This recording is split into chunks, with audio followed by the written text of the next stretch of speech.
Nope, we're not live. All right, welcome to Eastern Hancock High School, where we're here for the season and opening game between the Eastern Hancock Royals and the Frankton Eagles. The last meeting between these two teams, Eastern Hancock won 36-15 after getting behind early in that game at Frankton. We'll go through a few things here. And in the Dense Automotive pregame show as the teams are getting ready to take the field. First of all, last year the Eagles finished 4-6 and 5th in the Central Indiana Conference. One impressive victory, however, was a 38-37 win over LaPel in Week 2, and we saw how good they were at the end of the season last year. For the Royals, they finished 8-5 on the season, including a sectional championship, and won the MEC Conference. Last year, quarterback Ethan Stansberry threw for 133 yards in this game against the Royals, while Nate Lazatter ran for 71 yards. And the leading receiver is also back this year, Brady Carmack, and he caught 5 passes for 68 yards a year ago in this game. For the Royals return a lot too. They bring back Elijah Eden. Last year he completed 15 of his 22 passes, had 179 yards and 2 touchdowns, and he also rushed for 61 yards and 2 touchdowns. And so he was a big part of that second half where the Royals kind of broke that game open. Eli Manship had 8 catches for 138 yards and 2 touchdowns a year ago, and had a couple spectacular catches in that game. Before last year, these two teams really had not met for a while, with Frankton leading the all-time series with 12 wins to the Royals' 4 victories in the all-time series. Tonight's announcers, I'm Joe Paxton, and Cole Allen is here with me. Do you have your mic? I don't think that's you there. Can you hear me? Yep. All right. So Cole Allen is here. As far as weather, we've got 79 degrees. It feels warmer than that in here. It's warm in here, yeah. Yes. It's sunny. No real chance of rain, and a very, very, very small amount of wind. And you can see the new flagpole. We'll probably do an announcement about that new flagpole there behind the goal post that we'll kind of talk about later. What are your thoughts so far, like on the season? Yeah, like you said, I think the Royals return a lot of skill guys, a lot of wide receivers. Obviously, Caden Rubel at tight end. Lose a couple skill guys there, a couple seniors graduate, and the big hole this year for the Royals is that line. So both sides of the ball, offense and defensive line, lost I think 5 or 6 seniors there that contributed a lot of minutes. But a lot of young guys stepping up, as every program has, but I think the coaches are really excited for what the young guys did over the summer. I think they're really excited to see what they can do tonight, and I think we'll see plenty of new names that weren't really announced very much last year out on the field tonight, making a name for themselves. Yep, and so I think both of these teams have a lot to look forward to. Yeah, I know the Frankton Eagles were 4-6 last year, but they had some injuries that really contributed to that. We expect them to really be a really strong team this season and tonight. Yeah, they run into a pretty tough schedule there too. Their regular season schedule, and then their sectional there is no slouch of a sectional by any means. Yeah, there's their schedule right there. They start with Eastern Hancock. LaPel's always strong. You probably know these teams a little better than I do. But they're in the Central Indiana Conference, and it's a pretty – I don't think it's on there. Okay. And I can't get it up there. Pretty good team and a tough conference, tough schedule. Eases up on them there at the end, but for the most part, week 1 through 7 is pretty brutal. And then we look at the Royals' schedule. They start here with Frankton, and theirs is not very easy as well. No, there's not one easy game in that schedule. They're all very talented teams. Next week, potentially you could go against the ranked North Decatur team as well. And so a really strong schedule here coming up for both teams. Absolutely. We'll kind of talk about the team leaders that are returning this year. We kind of mentioned them a little bit here, but these were the leading players in each category that are returning. Ethan Stansberry's a junior. He's threw for 329 yards, but he was dealing with some injuries last year, I believe, and so that contributed to that. He was really good. A lot of those yards came against us, a year ago. So he got hurt, I think, early in the season. Nate Lazatter, over 1,400 yards, and he's going to be he's watching him on film. He's a kind of a smaller, bigger, stockier back. Yeah. Kind of hides behind their big linemen, kind of hard to find, I think. And then we believe he had a brother. What number is his brother? There you see another Lazatter that's a freshman. Cooper. Yep. Cooper that's pretty quick. 23. And we really expect him to make an impact in this game as well. Yeah. Receiving, Brady Carmack, the leading receiver from last year, and with 321 yards, but they didn't pass a lot after Stansberry got hurt last year. And then looking over at the Royals, they got some big guns coming back. Yeah. So Elijah Eden, right up there in the passing leaderboards of our history, and he's just kind of moving up that list. He's just going to be a junior here this season. You got Mark Cuby, who just had an incredible season. It's going to be it's going to be your trivia question about Mark Cuby later on today. But he had a really great season with 1,700 yards rushing. Eli Manship comes back. Caden Rubel, two big targets with really good hands for Eden. And we really expect them to have big years as well. And then that 28 touchdowns by Mark Cuby was pretty impressive. It just seemed like he was scoring time after time and just really had a tremendous end of the season last year. A couple really big games there. I think the Pell game he had 5, I believe, so yeah. So, and then lots of defenders coming back for both teams that are going to make big impacts. We're going to do a quick little promo here, and we'll be right back to kind of show you kind of what the beginning of the game looked like a little earlier.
All right, so we just had the, or we're getting ready to. Are we getting ready to have the coin flip? So we're getting ready to get started here real soon. We do have the chat open. Some of you have already taken advantage of it. You just got to go on YouTube or Facebook and leave a comment, and we can see it here in the press box, and we always like interacting.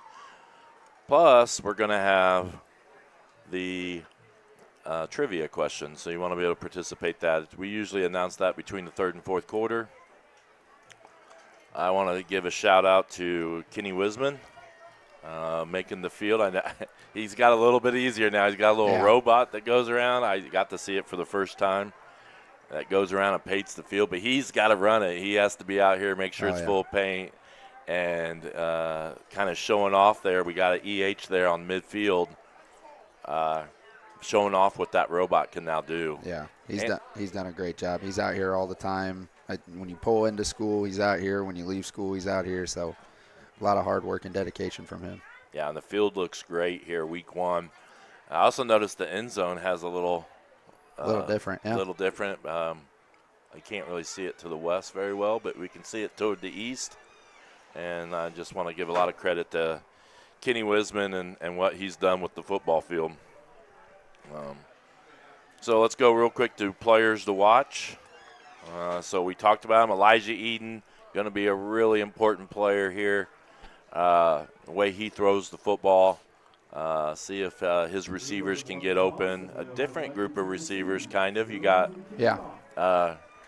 Manship's back, but you're going to see some and Rubel, but there's going to be some other young guys that are going to contribute in the passing game as well. Yeah, absolutely. And we talked about Nate Lazatter as well. So I didn't see who got the kickoff. Yeah, I missed it too. So I was looking down. We will see. If we happen to kick off, that's going to be interesting, kind of what we do, because we've always had a pretty solid kicking group, and those people have graduated or moved back to their home country. Yeah. Yeah. So the coaches tonight, Pat Echeverria, 6th season, has 36 wins here at Eastern Hancock, and head coach Mark Lazatter is in his 4th season with 10 wins for Frankton. So the Royals are going to be kicking off. So we'll see who is the kicker. First of all, not even sure who the kicker. We had a great kicker in Aaron Redmond last year. And Pablo, he's known by one name, yeah. Pablo. They just had great seasons last year kicking the ball for us. And we'll see what happens, see even who lines up. I do know I've heard from a pretty reliable source to expect some fireworks this year when it comes to kickoff. So for those of you at home, be ready, buckle in. Yeah, don't walk away for the kickoffs. Hopefully everything's working all right. Kind of looks like, is that Wheeler? I don't have a roster. Wheeler's out there. To his left and right is Cameron Delagrange, and then 21's a new one I still got to learn. So, John Rodriguez, LeMasters. So they're going to go an onside kick, but it's not going to make it 10 yards. So that's going to give them great field position. And something new we're going to try here. We're going to learn about our defensive starters. So here they are. Love, D-line, Greenfield, Indiana. Ethan Carter, D-line, Shirley, Indiana. Carson Smith, defensive line, Greenfield, Indiana. Caden Rubel, defensive end, Wilkinson. Ethan Sipes, linebacker, Charlottesville, Indiana. Aiden Trueblood, linebacker, Greenfield, Indiana. Gabe Johnson, middle linebacker, Markville, Indiana. Eli Manship, cornerback, Greenfield, Indiana. Griffin Knight, corner, Greenfield, Indiana. Gavin Bowman, safety, Wilkinson, Indiana. Garrett Shaw, safety, Nicetown.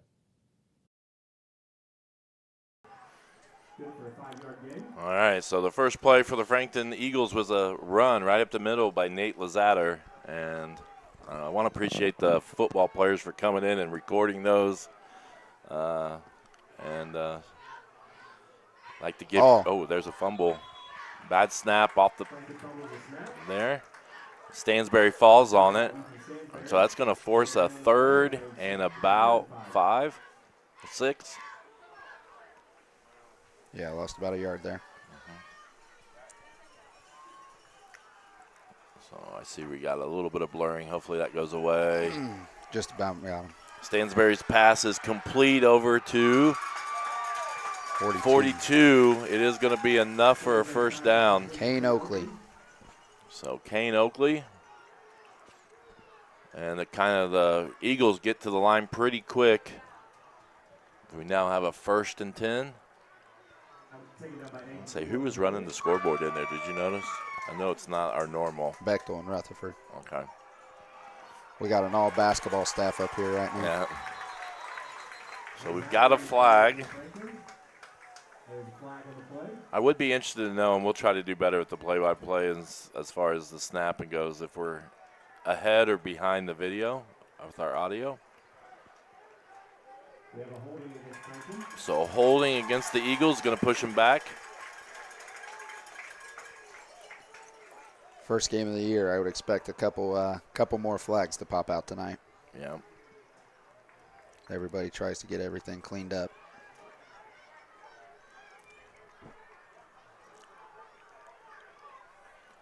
All right. So here we go. Let's try to get Stansberry is under centered. Nate Lazatter in the backfield. And the handoff's to Lazatter up the right side. He's going to power through. Gain of about 2 or 3. So Wheeler with the first touch. Johnson there to help finish things out. Let me know if I see it's some blurriness. So Hollenball with the tackle as the Eagles get up. Stansberry's going to throw this time. First throw, he's going to go deep left side, and it is caught by Carmack for the touchdown. So touchdown Eagles. I didn't see who was over on that side, but Manship is in coverage there. Pretty good coverage. He had his arms out. He had his eyes on the receiver, just could never get his head flipped around to get to the ball. I need to fix this. So this is going to look real weird for a second. Good pressure on the quarterback. Got a hit on him. Just really good job standing in there from Stansberry and putting out a really good ball and good focus there by Carmack to run under it and finish off the catch. I'll have to fix that. It's not quite set up right. So big throw there by Stansberry. Eagles get on the board first. And they're going to fake that. Carmack is going to try to score the 2-point conversion. And said he reached across and made it. So they said he got it. So touchdown, 2-point conversion. I'm going to try to fix my replay real quick. Here's that touchdown. I didn't quite get it lined up.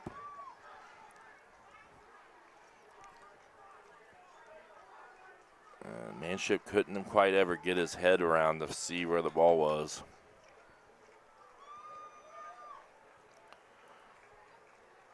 And Eagles strike first here. We'll stay here. We won't take a break yet. Now the Royals see how they bounce back. First, Royals are in the blue uniforms, gray pants, and gray helmets this year with the EH. They look sharp. Yeah, look really good this year. I like Etch always has an eye for design, I think you might say, because he's always got them looking pretty sharp out there.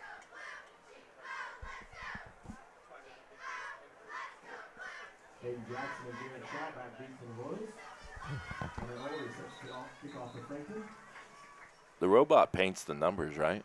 Robot does everything on the field. Yeah. Someone mentioned about hand it's pretty painting. awesome. The robot does it all. Yeah, I got caught watching it on Huddle for a little bit there. No. I was just like interested to watch it do the EH, and that's pretty cool. Yeah. And I talked to Kenny that it takes it from like 8-hour job to a 2-hour job. Yeah. Night and day difference. All right. So kickoff by the Eagles is a little short. Who picked it up? Garrett Shaw. Shaw. Makes a couple moves. Yep. It's going to get out to about the 32. Now let's check out our offensive starters for the Royals. Elijah Eden, quarterback, Greenfield, Indiana. I have Mark Cooley, running back in Greenfield, Indiana. Eli Manship, wide receiver, Greenfield, Indiana. Aiden Jackson, wide receiver, Charlottesville, Indiana. Austin Brown, wide receiver, Greenfield, Indiana. Caden Rubel, tight end, Wilkinson. Ethan Carter, offensive line, Shirley, Indiana. Joseph Hollenball, offensive line, Carthage, Indiana. Christian Wisman, center, Greenfield, Indiana. Braden Hester, offensive line, Wilkinson, Indiana. Carson Smith, offensive line, Greenfield, Indiana. All right, that first pass by Eden was just a little underthrown. Carmack nearly made a good play on it. Yeah.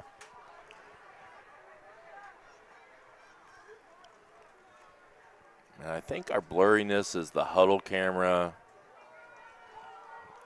that sometimes will, so hopefully that solves itself. As Eden's in the shotgun, QB on his right, and he's going to look, and he's going to go Coming deep right back to him. again. And this time it's, Calls it in. are they going to call it a completion? They are. So that was, let's see that replay. I don't know if we want to. He kept trying to put it away. It looked like he put it away. I don't know if he ever really got it put away. Yeah, it was awful close. If this was the NFL, they would be throwing a red flag, I think. So the completion there to Brown, Austin Brown. So you got Eden and QB, you got Austin Brown on the near side. Who's in the slot? Should be Jackson is in the slot. Jackson in the slot. And the timeout for the Royals. Timeout Royals.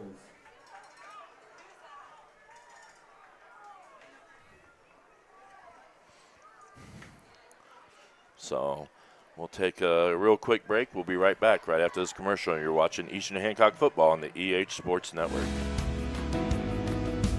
9-Star has been a rock star in providing several services for us here in our home, namely our internet connection. We have fiber to our home. They've been instrumental in allowing me to work from home. 9-Star is the electrical power provider, and they also are the wastewater source for us as well. 9-Star is a different kind of company, and the difference is you. So after the Royals timeout, they are 1st and 10 from the 32-yard line. And Eden's going to roll out slightly to his right. He's going to throw it to Rubel. Rubel's going to turn upfield, and he's going to pick up about 12 for 15. So nice short pass to Rubel. Rubel does a good job at turning upfield immediately, and he's going to be a hard guy to tackle. Yeah. Yeah, he's got long legs, but he's definitely a tough guy to bring down. Royals driving here. This is their first drive after the Eagles scored on their first drive. And Eden's going to throw it, and it's going to be well defended. It was toward Manship at the goal line. Stansbury on the defense for the Eagles. So the quarterback, Stansbury, over there defended that. I imagine both of these teams have quite a few going both ways. Yeah. Yeah. Yeah, I think there's only about a little shy of 40 kids for Frankton, and we don't have very many more, I don't think. We're about 45. Eden's going to throw it down the middle, and Brown wasn't able to bring it in. Just off the hands. Again, I haven't got anybody to tell me if our sync of our audio is matching up with the video. I have to delay our audio because we're seeing it live, but you're seeing the video on a slight delay. So I have to adjust it. So if you feel like we're talking or explaining the play before it happens or after too late, let us know. Or if you think it's right on time, I'd appreciate that. Make me feel better about the situation. As it's 3rd and 10, Eden this time is going to throw again. And wide open is Hayden Jackson. Touchdown Royals. So here's the replay here, and the Royals coming out throwing. Yeah, not one run on that drive. He's going to roll out, and then you see him catch it. And touchdown. He was wide open. Kind of a busted coverage there, I believe. Well, it's a really hard coverage to defend. There's so many actions running at the corner. Do you stay up tight or do you drop that back deep? It depends on what coverage you're on or coverage you're in. So really well drawn up play there from the Eastern Hancock sideline. Okay, so now another thing. We don't have a lot of kickers, so we've got to be creative in And we went for 2 there. We did not make it. So it'll be interesting to see what the Royals do on those conversions. And like I said, we were so spoiled. Last year we had 2 kickers that were really, really solid. This year we just haven't developed that kicker to replace them yet. So we're going to take a quick break. We'll be right back after this commercial. For prom? Yeah, I am. Are you going for prom royalty? Yeah, I'm going to try and win this year. Yeah, I'm super excited. Reagan, look out! Ah!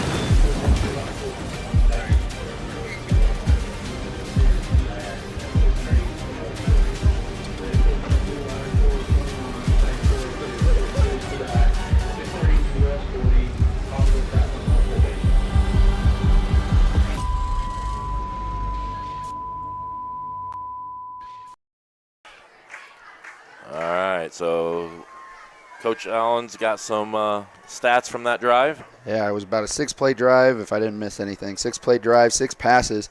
Eden starts the night 3 for 6, so 50%, and has 67 yards. Rubel with a nice 12-yard catch, Brown with 35, and then Hayden Jackson with the 20-yard touchdown. First catch of the year, and I believe maybe his first varsity catch. Yeah, it might be. I believe so. I think he got some runs last year. I don't know if he ever got a ball thrown his way, though. Yeah. So here's another attempt at a kickoff, and we'll see again. Royals not exactly sure what they're going to do. And Wheeler is going to do an onside kick, and the Royals may have got it. Beautiful onside kick by Wheeler. Couple bounces, takes one big bounce right as it gets to that front line to returner, and just goes right over his hands. So a lot of window dressing there. Whew. Like there was a lot going on there. But the final kick was well done. It made the perfect hop there. Yeah. Couldn't have asked for a better kick. And I didn't see who recovered it, but I'm not sure who they did a nice job at getting on it immediately. Yeah. And the Royals get the ball right back. I wouldn't expect a change of pace here. I think the Royals are continue airing it out, and I would expect a quick pass downfield to see if they can't get some big chunks here. A jet sweep there. Hayden Jackson's going to turn the corner, and he's going to power forward almost to the line of game. Great hard run there. Yeah, it looked like he might have got stopped, and then he just powered through right to the they gave him a 9-yard gain there. And again, that goes as a pass completion, so we still have not ran there.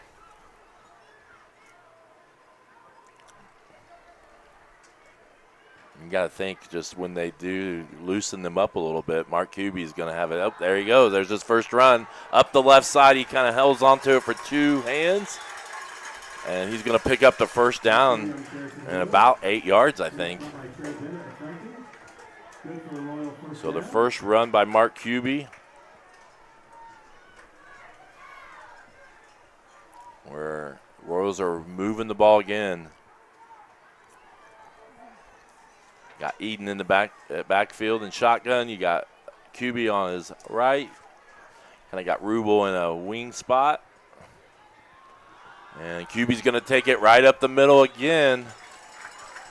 And when we talk to the coaches a little bit about this Frankton team, their offense, they bring a lot of people back. Their team from last year, they lost a lot on their defense. So they got a little bit of inexperience there on the defense, or maybe they got some people that maybe didn't play both ways that are now playing both ways this year. Yeah, I think that's probably what you get. Couple really big bodies up front, 79 there. Javier, or I think it's 79, maybe 73, Tyler Everson. But a couple real big bodies there with another throw just over the outstretched hands. Good attempt there. I was trying to fix the camera there. I know it's doing a little hiccups whenever when we play a video and come back from video. The other big body up front there is Ian Nottingham. 2 guys on the left side. They're going to be tough sledding there on the left side, I would imagine, tonight. They rotate together, so you'll see them rotate back and forth to the left and right side. So whichever side they're on, I would expect the Royals to run the opposite way of those two. Eden in the shotgun. Now we got motion. And QB's going to take it off the left side, and the Eagles wrap him up, but there's going to be a flag there late. Kane Oakley got in there real fast to disrupt the play. We'll see what the flag is. Looks like they're looking at probably going to be hold.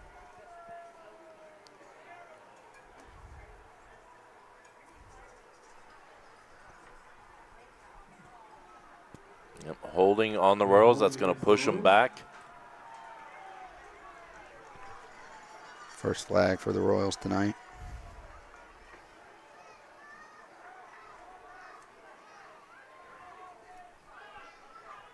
Hopefully not too many more of those.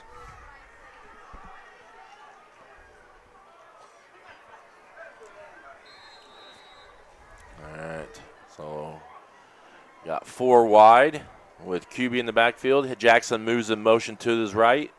Eden's going to throw again, this time to Jackson again. Jackson's open. He's got a little bit of space, and he's still going, breaking tackles, and he's going to gain about 15 or 16. Well, I don't know. It's probably 20 because we were way behind the sticks there. Yeah. So 20-plus yard gain there by Jackson, and he was a really dynamic player for our junior varsity last year as a freshman. You kind of wondered if he was going to find his way in the varsity rotation as the season went along last year, and he did play a little bit, but now he's going to be a key player this year. As the Royals now 1st and 10 from the 12. Yeah, we talked about Rubel being a hard one to bring down. Ooh, He's also and it's one picked off as the Eagles come down the sideline, and that's going to be an interception. As it's going to Rubel, and the Frankton defender, I didn't see who it was, just stepped right in front of that. I think it was maybe number 8. Possibly here. Noah Melvin, possibly.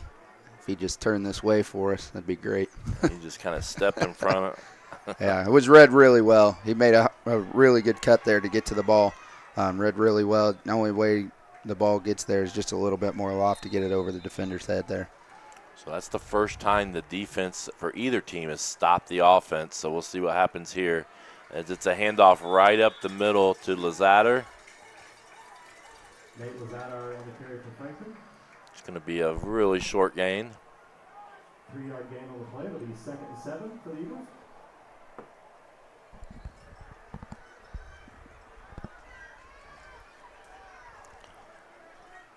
So 2nd down and 7. Stansberry under center. So they move in motion. Stansberry's going to drop the pass. He's going to throw. It's going to be up short. Oh. Really good coverage there by Garrett Shaw. Yeah. Again, putting his foot in the dirt and getting downhill, just making a play on it. And it started with the pressure.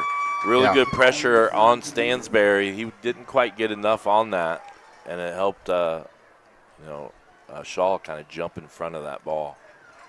Yeah, it looked like it came out almost, from our perspective at least, it looked like it came out kind of weird, but it had enough juice to get there, just really good coverage. And Stansberry's going to throw again. This has a screen, and it's defended really well there. Who was that, Rubel? Rubel able to get a hand on it, it looked like. That's a big guy to try to throw around on that side. Yeah. He gets a lot of rebounds in basketball. He's got a pretty good wingspan. Leading rebounder last year for the basketball team, so.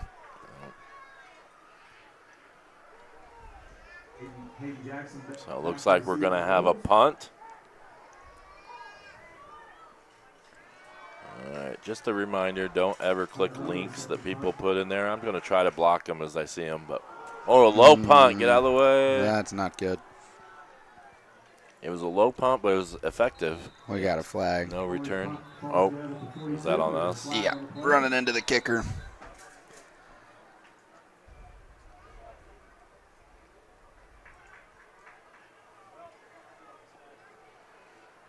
Let's see if it's a big one or a small one.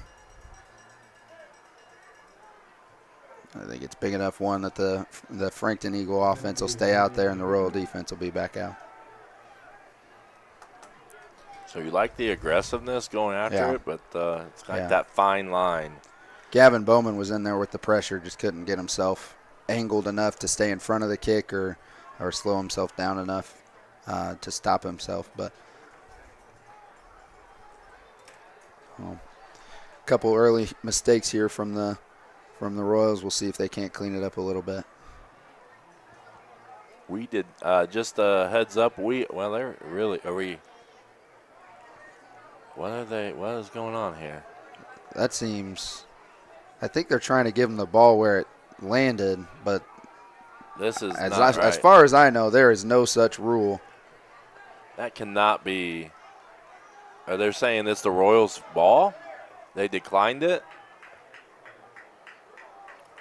So apparently Frankton has declined the penalty. Is that the only explanation I can come up with? That's the only thing I can come up with. I saw I think the back judge waved his hands off like they declined it. So maybe it wasn't. I guess it wasn't enough to get the first down, and they didn't want to kick it again. So they must have thought that was a pretty good kick. Yeah, so, well, you got no return, so that's probably. Yeah, you've seen Jackson with the ball, 4 times in his hands, already has 48 yards on the night. So. So this time Eden's going to fake the hand, or no, he gives it to QB. QB's off the right side, and he's got some room. He may go. He got one guy. Oh, we couldn't quite get that block on that side. Hey, did you see the athletic move by the referee on that sideline, though? I My did not. goodness. I did not, but we got the replay. I might get to see it here. Just watch it at the end. Pretty impressive move there. So he just really burst up the field. We just couldn't quite get that last block to break him all the way. So first down, Royals. Frankton leads 8-6 here in the first quarter. Eden's going to throw this time. It's a short pass. Quick little screen, yeah. Not enough out there. Really read really well by the Eagle defense there. And that was that Shaw, they said? I believe so, yeah. So Shaw on the far side there. We got Jackson and Brown. Rubel in at tight end, QB in at running back. Eden back to pass, and he's going to hand it off to QB. QB moves right up the middle. He's going to try to break it outside. Really good cut and a really good open field tackle there from the Eagle defender, number 11, Brady Carmack. Yeah, if you watch some of Mark's highlights last year, he about gave one of those patented stiff arms. Yeah. Where he nearly basically bounces their head off the turf. Yeah. He's got an impressive stiff arm, so that's a really impressive tackle there. Eden in the shotgun. He's going to roll out to his right. He's looking. He's going to throw it. Corner to Jackson. And Jackson's got another touchdown. Hayden Jackson. Elijah Eden to Hayden Jackson. 2 touchdowns. So what a first real varsity game here. For a lot of time for Hayden Jackson. He's got 2 touchdowns in the first quarter. I mean, and they were pretty good throws by Elijah too, but we're used to seeing Elijah do that. Yeah. Again, a really good play call there, the rollout. It's a hard concept for any defense to guard no matter what coverage you're in, but 2 really good routes there, and Jackson making sure he finishes off the play, sees the ball's in, and gets both feet down. So the Royals are going to go for 2. And they got a lot of different ways of attacking. We'll see. They do get it in this time. I think that probably is going to be something they probably practice more than even last year. Yeah. Because got some guys in some different spots there. Yeah, they're going to need to be able to go for 2 quite a bit. And Coach Etch has never been a person that's been afraid to go for 2. No. So. No, if anything, I think this year he's kind of excited that he doesn't have to worry about kicking it. He just knows he's always going to go for 2. Yeah. So Royals now our lead 14-8. I just noticed our scoreboard did not update, so give me a second. As the sun kind of went down, so it affected our reading of the scoreboard. See if that helped. There we go, 14-8. So if you ever see the scoreboard going crazy, it's because the sun shining directly on our scoreboard. But Royals take a 14-8 lead. And with the exception of that interception, The Royals have been really hard to stop so far. Eden's already got 110 in passing. Mark's already at 56 rushing. Jackson with the leading receiver on the night with 64, with Brown with 35, and Rubel with 12. That's a lot of offense there to still have 4 minutes left in the first quarter. Now, if you're Coach Lazatter here, what point do you just like, all right, we're not having regular kickoff, we're scooting up, or have they already done it? After this, I would say after this. They're scooting up just a little bit, but you're going to watch this, another little onside. More of a pooch kick, gets to the second row there. So maybe that'll keep him questioning still what the kickoff team is always going to do. But, yeah, I would imagine by week 2 or 3, most teams will have their hands team out there and very few return teams out there. So the Eagles come out. Last drive stalled where they thought they were going to be able to maybe go for it on 4th down, but they ended up punting. First drive of the game, they scored on a long touchdown pass from Stansberry to Carmack. And this time they're going to go to Lozada right up the middle. Great defense. Who was that? Got to be Joe Hollenball. Yeah. Big Joe. Big Joe. Or was it Braden? Oh, Braden Hester. No, it was Excuse Braden me. Hester. Excuse me. Hester just ate it up. Yeah. 56 and 57 up there are going to be a problem. They announced it as Hollenball, but I think it was Hester. Oh, yeah. It was 100% Hester. 56. Well, we thought it was just the play that was made. We went with Hollenball, too. Yeah. Those two are going to be pretty hard to move there on the inside.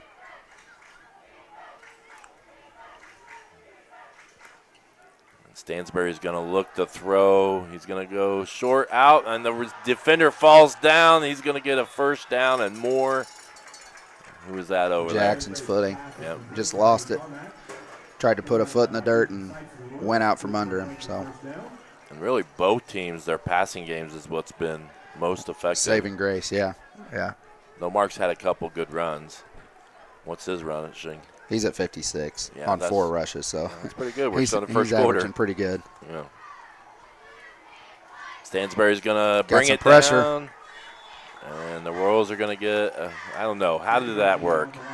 Is that a sack? I know, and sometimes if they look like they're trying to do a quarterback draw or something. They were looking to pass. He just felt the pressure. The Royal defense was in there fairly quickly. I'd call that one a sack myself, but I'm not the statistician, so I don't have to worry about that one. It's interesting. Like I always just thought if you got tackled behind the line, it should be a sack. Some more pressure here.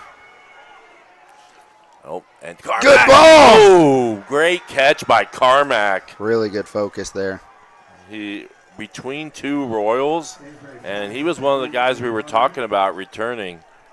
And he has the touchdown earlier, but this was a really good concentration, like you said. Really good control by Stansberry not to get flustered by that pressure and just step up and deliver. That was a really good ball still. I think Carmack didn't see it all the way in the first time. Stansberry's going to throw it, and that's going to be short, but did he come back and catch it? He did. No, incomplete. It bounced. Okay. I think it hit his hands and bounced up, and there was a chance he could have caught it, but I think was pretty well defended there. Second effort by Garrett Shaw. All right. I'm going to let you go for a little bit because Okay. I got to.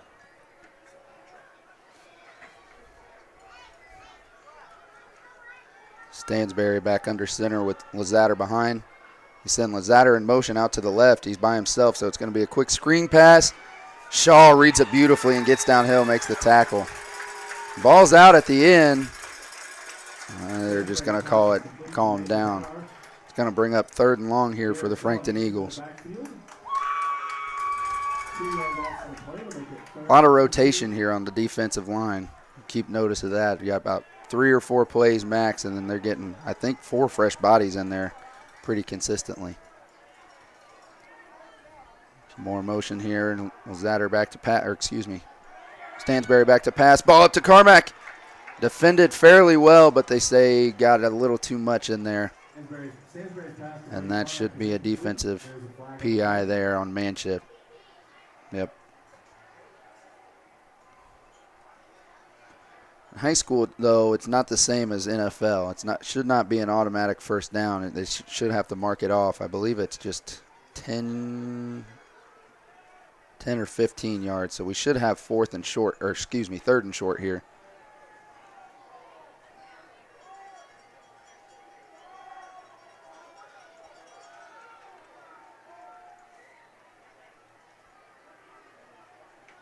Nope, had enough to get there. So that'll be a first down for the Frankton Eagles.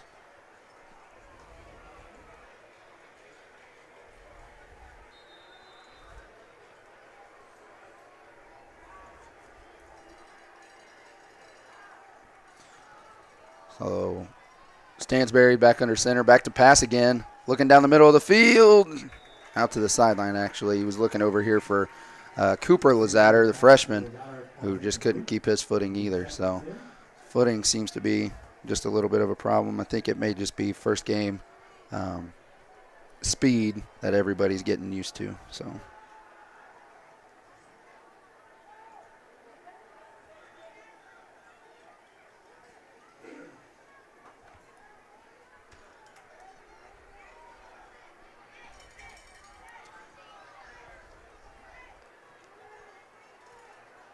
Cooper Lazatter in motion, fake to him, and handoff to his brother, but again, he's going nowhere. Nate Lazatter stuffed in the backfield for a loss of a yard.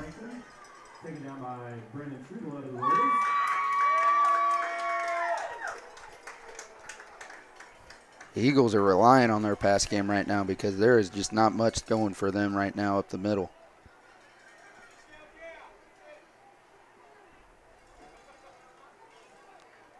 Eagles spread it out a little bit, send a guy in motion. Back to pass again. Pressure, and the ball's loose. Royals there. Oh, he tried to scoop it. Couldn't get it, but I think the Royals still fell on it. Should be Royal ball here. Yep. Gabe Johnson there with a quick recovery to get on the ball. Good play by him. I'm not sure who was in there for the sack, but again, it was quick.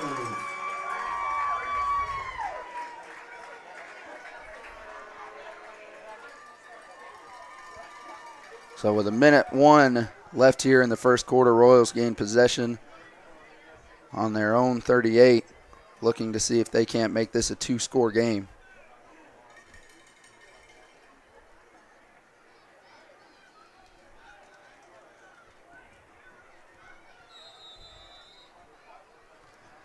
Heat on in the backfield with Kuby. Rubel in a wing. Near side receiver Brown. Slot Jackson. Rubel in motion. And it'll be a handoff to Kuby outside.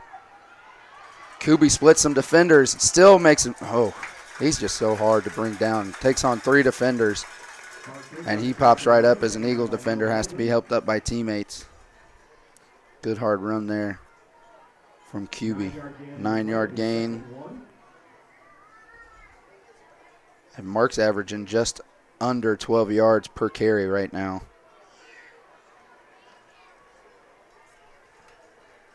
Excuse me, just over 12 yards.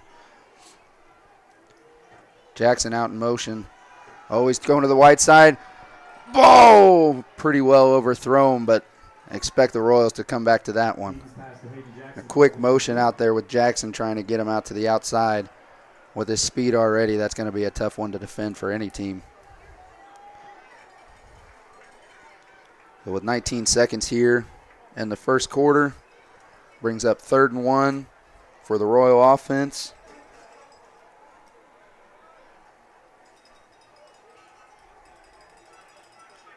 Would expect a short handoff to Kuby here. We'll see if they Royals try and test the water up the middle if they keep stretching these plays out.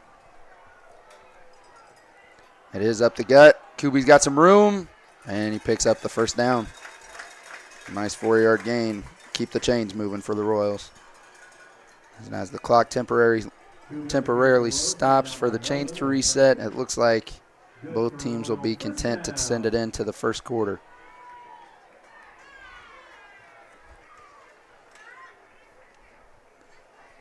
So as the first quarter ends here, we have the Royals ahead 14 to the Frankton Eagles 8. We're going to take a quick commercial. We'll be right back. Some people see a huddle in the locker room. We see a second classroom. Some see a student athlete on the court. We see a future leader in the community. You see, high school sports in Indiana are special. That's because they're about learning and growing, not just winning and losing. Fans, I'm Commissioner Paul Neidig. Support education-based athletics in Indiana by buying a ticket to your high school's next athletic event. There we go. All right, I think we're back. So we have some new equipment where we can actually have a camera that I have a little joystick and I can control and point and zoom into different places. That will be really awesome when we can get it to work. But I'm having no success at getting it to connect to our live stream software and to our joystick. So maybe at some point, probably by the last game of the season, we'll get it figured out. But again, I just want to do a quick reminder, don't ever click on any links in these. They're spam. Only trust the links from EH Sports Network. We are streaming tonight on, let's see if I can get it up. We're actually streaming on YouTube. We're on Facebook. We are no longer streaming on Twitter or X. So if you know people that watch there, and we're also on IHSA TV. As Eden throws it downfield. Oh, great catch, but just ran out of real estate there on the sideline. Yeah, that was Jackson. That looked like a manship type catch, too.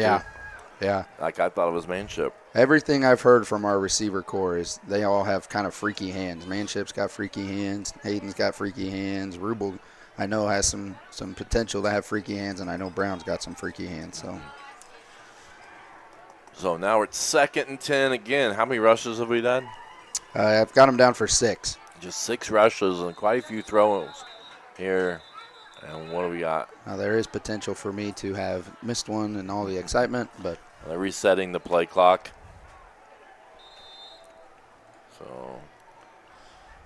So I think the clock's gone pretty well considering we have a newbie over there.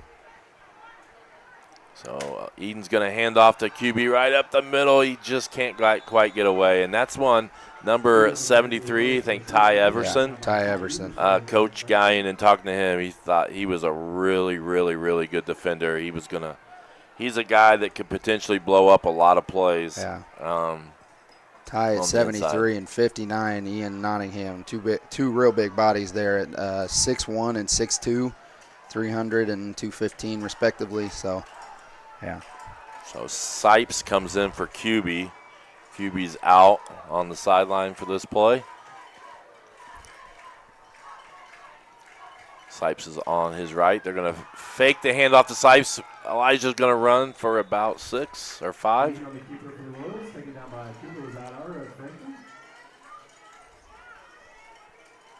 Five-yard gain on the play. It'll be 4th and 5 for the Royals. So 4th and 5. And knock on wood, our scoreboard reader has worked really good. Like normally our first game of the season, we can't do down and distance. And as far as I can tell, it's worked pretty well for most of this game. Been pretty bright out here too. So Royals try and catch the Eagles there off guard, and with the hard count, they get the play in. Jackson in motion. And Eden's going to throw to Jackson. That play's worked a few times. He's got a lot of space. Don't block in the back. He's clean. Oh, okay. Just gets wrapped up there. It had me worried there. There was potential for a block in the back. Looked like it could have been close, but they let it go. And this is kind of a play I think we ran a few times. Gotten Jackson going in motion, and they're just unable to find him and cover him. And I didn't see. How far was that? I'm still waiting for it to update. 33-yard reception there. 33. So big play. Eden to Jackson's been a big play all game. This time Sipes is going to take it up the middle. He makes one move, and he's going to score a touchdown. Ethan Sipes. Heck yeah, Sipes. So great move. Made a guy miss and gets it in the end zone.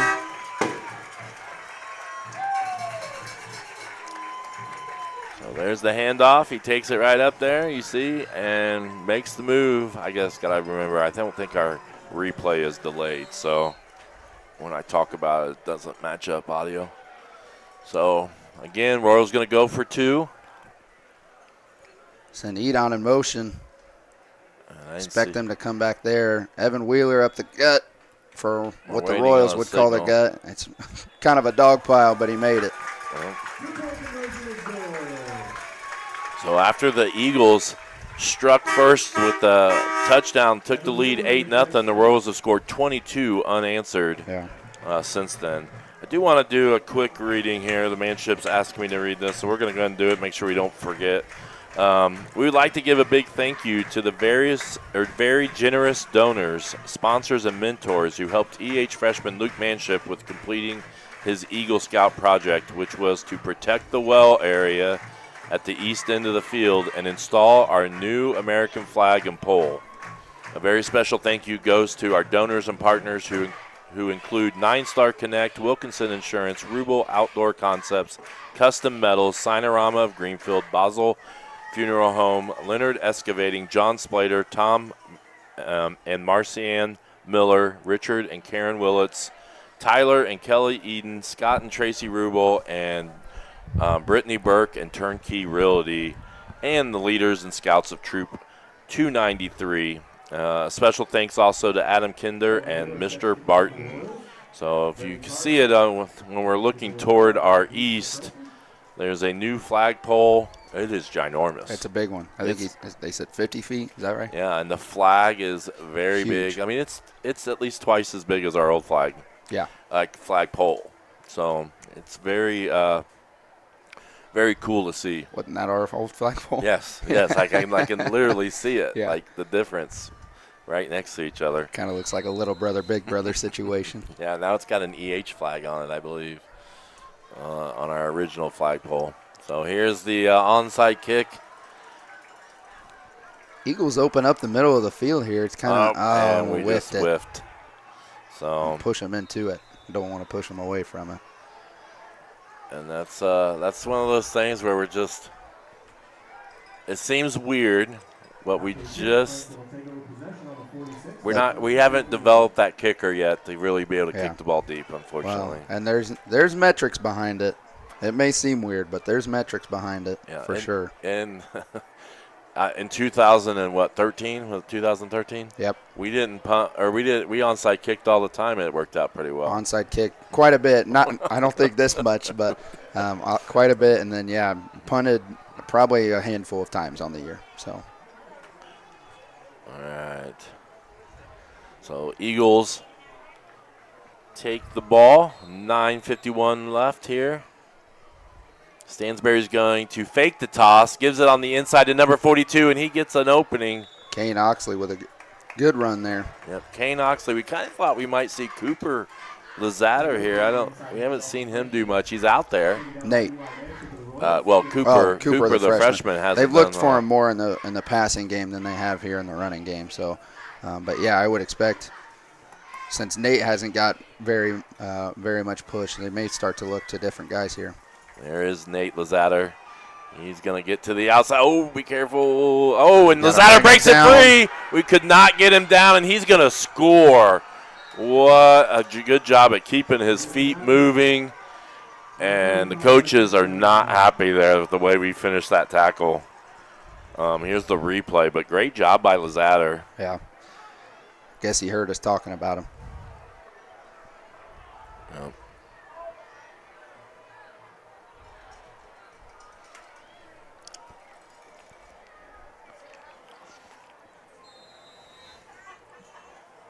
Oh. All right, so they're going to go for 2. Oh, no, they're going to kick the extra point. So I'm sorry. At least we think they are. Didn't they fake it last time? They acted like they were. I think it was a fake extra point last time. He probably has the go-ahead to go ahead and pull it if he needs to. But, yeah, I think the kicking game for both teams isn't great. So that goes through the uprights, and we're a 7-point game. 2 big strikes from each team. Yeah. For the Eagles there. They threw the long pass that scored a touchdown early in the game, and then that big run there by Lazatter. So we're going to take a quick break. We'll be right back right after this commercial. Discover the taste of summer at Paxton Farm Sweet Corn. Located just north of Maxwell, 2 miles west of State Road 9 on 600 North. Our sweet corn is handpicked, bringing sunshine to every bite. But that's not all. Capture picturesque memories in our fields of vibrant sunflowers, perfect for photos. Bring the joy of Paxton Farm Sweet Corn to your summer gatherings. Visit us today and experience the sweetness that keeps people coming back for more. Find us on Facebook, Paxton Farm Sweet Corn. Paxton Farm Sweet Corn, the sweetest taste of summer.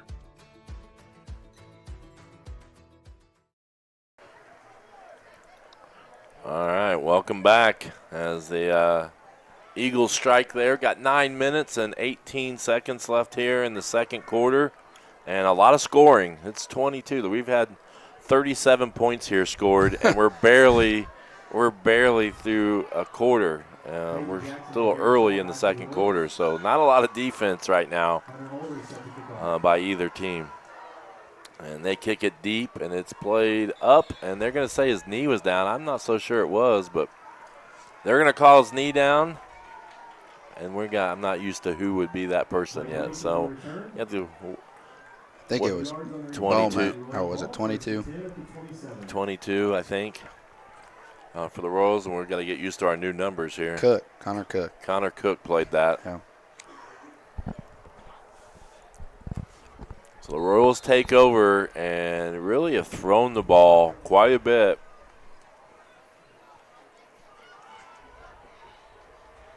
I think we kind of knew that might happen.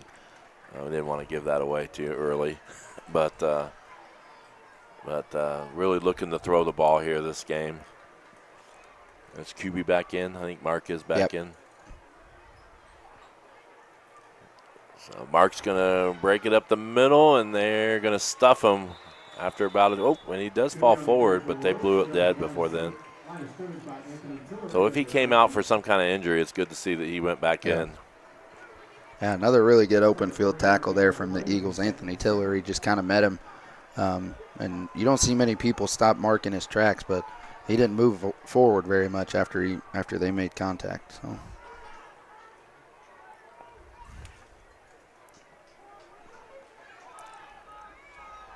Uh-oh.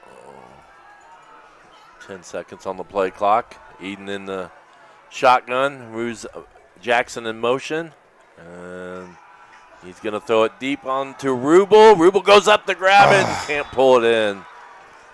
And a double coverage there. That was a little testy, a little sketchy, but had an opportunity still. Yeah, it was double covered, but it still looked like he had the best chance to bring that ball in. Absolutely. There. With his size, they can't quite match up with him on the outside on height. And he's only caught one ball, I believe. Yep, 12 yards. And it was kind of a screen pass, so haven't made the downfield connection with him just yet. And this time Eden's going to roll out, and they're going to throw it to Jackson. That's been effective all game. We're going to be close to a first down here. I was going to say that was one of the first times I felt like the Royals were in a 3rd and long situation back in their own territory here. So with 4th and short here, we'll see what the Royals come up with.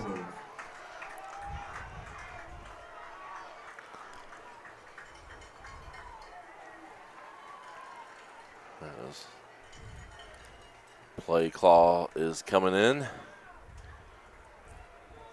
Got Manship on the near side. Jackson in the slot, and I'm not sure who's on the far side. Now they're subbing in. Manship comes out. Shaw comes in. Is that Rubel out there wide? Who's way out in the outside? Rubel's in here tight. Should be Brown out there on the far side of the field. So Rubel moves in motion. They're going to hand it off to Mark QB up the middle, and right now he's going to have to fight to get it, and I don't think he did. The Eagles sold out there on the run. Sold out pretty hard. And if anything, I think Mark may have lost a yard there.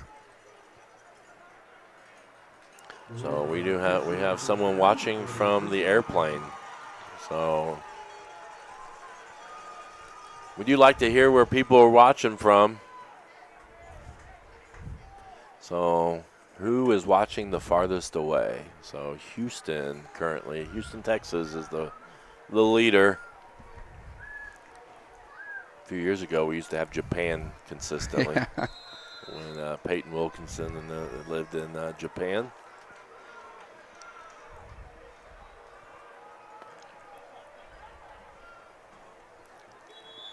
So a timeout now by the Eagles.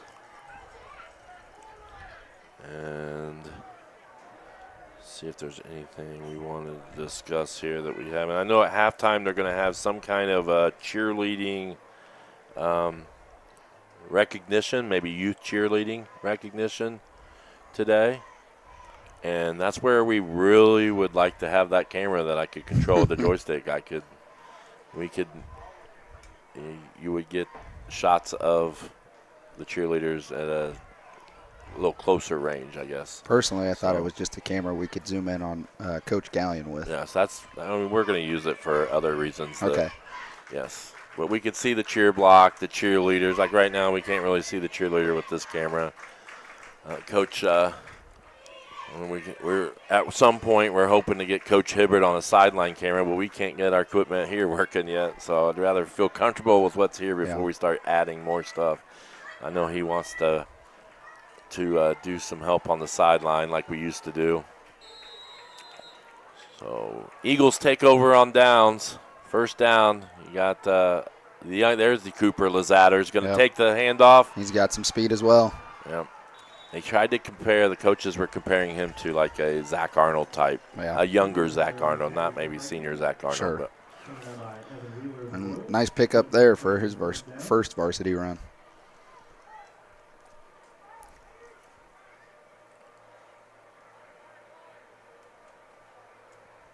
So you got Stansberry under center.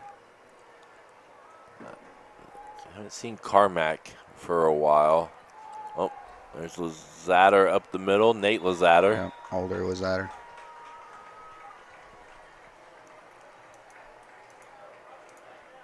Number 11, Carmack's been a big impact player. Nate Lazatter's done a really good job. So kind of the people we expected for both teams, except we didn't really talk much about Hayden Jackson. No, for the Royals. He's out there right now at far corner too, so getting reps on both sides of the ball. Stansberry's going to step up in the pocket. He's going to go down and wrapped up. Who is that? Ethan Carter. Ethan Carter with a big sack there. So we have some from H-Town. Is that Jarrett? Must be. I don't know. I thought he was out of state. Is he? I'm not sure where H-Town is. Yeah, it might be out of state H-Town. I thought he was in West Virginia. So that's what I thought. Last I knew. Sherry's Fortville, I don't think, is going to win the one. Pass. Oh. It is. Is it caught? Yeah. Completed. But it looked like it had a potential for an interception there. There was a lot of blue jerseys over there, not just a ton of white. So looks like it's enough for an Eagle first down. And this drive feels like it has the potential to be a pretty big momentum swing here for the Eagles if they can go ahead and capitalize off the turnover on downs here from the Royals. Oh, yeah, for sure. It looked like – oh, my scoreboard's wrong. So let me start bragging on it and look what happened.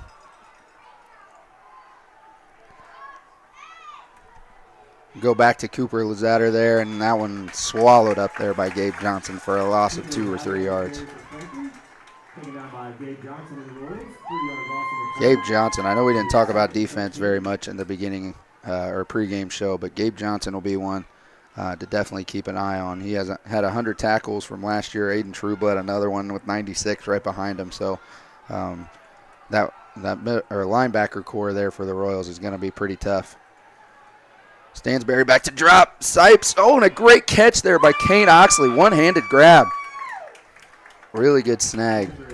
I believe it was Sipes back there to get the pressure on Stansberry, but again, good job staying in there, delivering. And then a great one-handed grab there by Oxley. Oakley, excuse me. Okay, there we go. Second quarter here, big drive here for both teams. Lazader's going to get away. He's going to pick up about 3 or 4, I believe. Nice enough chunk to make it a 4th and very reasonable here for the Eagles. 4th and about 5. And they are on the, I know it's hard to see down there, they're about the 10-yard line. 4th and 5 from the 10, so they can't get a first down. Watch, don't jump off sides. Be smart.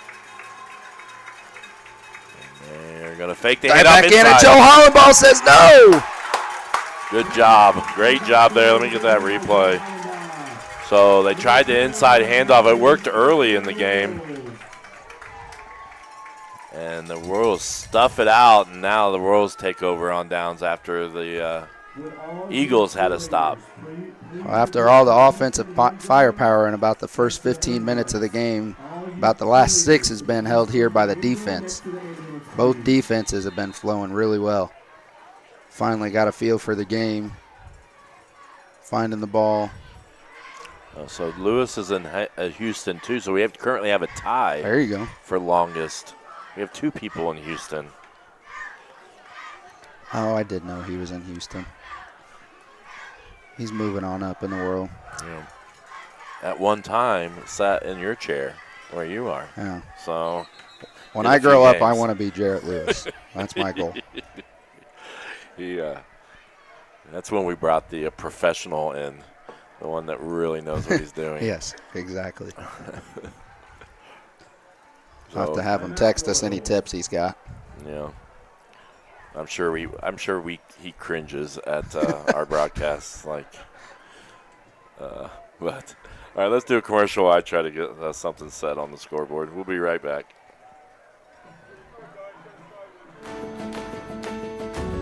One thing I love about 9 Star is seeing how much this cooperative gives back to our community. They are always sponsoring and supporting our youth organizations. This is a huge part of our community and makes it a great place where we live. Encourage everybody to realize what an asset this 9 Star cooperative is. They give back and they have so much to offer. 9 Star is a different kind of company, and the difference is you.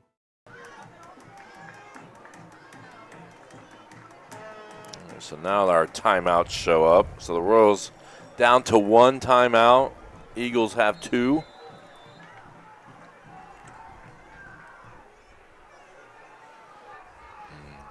Caleb Wallen. Hello, Caleb. The handoff by QB. He makes a jump. Nice little acrobatic run there. He's going to get the first down. Took a big shot at the end, but. Good for a Royal first down. First down, clock stops. Nice little run there to get hopefully Mark back on track. His last 3 runs have been for 3 yards, so or 4 for 7 even. So Mark's going to take this one again. He's got Rubel in front of him, leading him.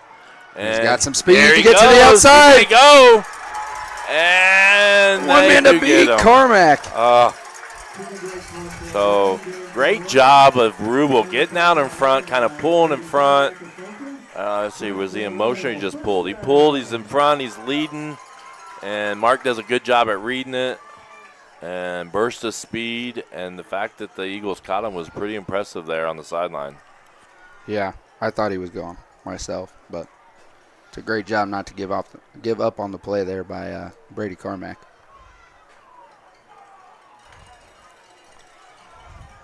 So you got Eden in shotgun. And he's going to roll out to his right. He's looking toward Jackson. No, it's at Manship. Manship with his first catch, I believe. Is that right? Yeah, first catch for Manship. So first catch by Manship. Let's see, hopefully we get to see it. Yeah, they just kind of come inside, and it is now 1st and 10 from the 14. And now it's another big possession drive here, where the last one, the Royals getting that stop down here, and now the Frankton needs a stop so they don't go into halftime down. And I believe the Royals kicked off, right? Yeah.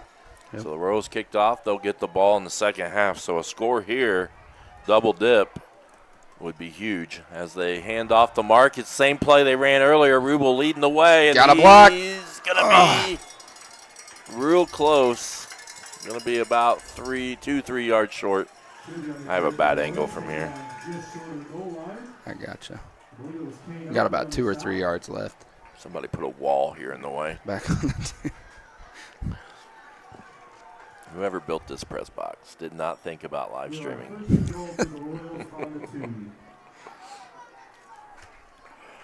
So 1st and 2. Now you can almost kind of like, you can be real patient here. Yeah, want to kill some clock here, but also want to make sure you punch in and go into halftime with the momentum back on your side. QB up the middle, and that's going to be a touchdown. Very good. Nice job.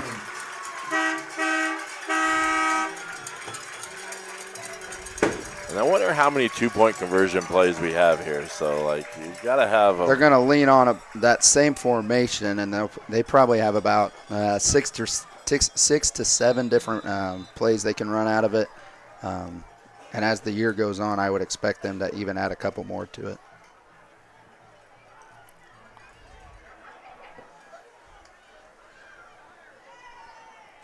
So here, see if the Royals can punch this in. And it's going to be, they're going to say caught it short.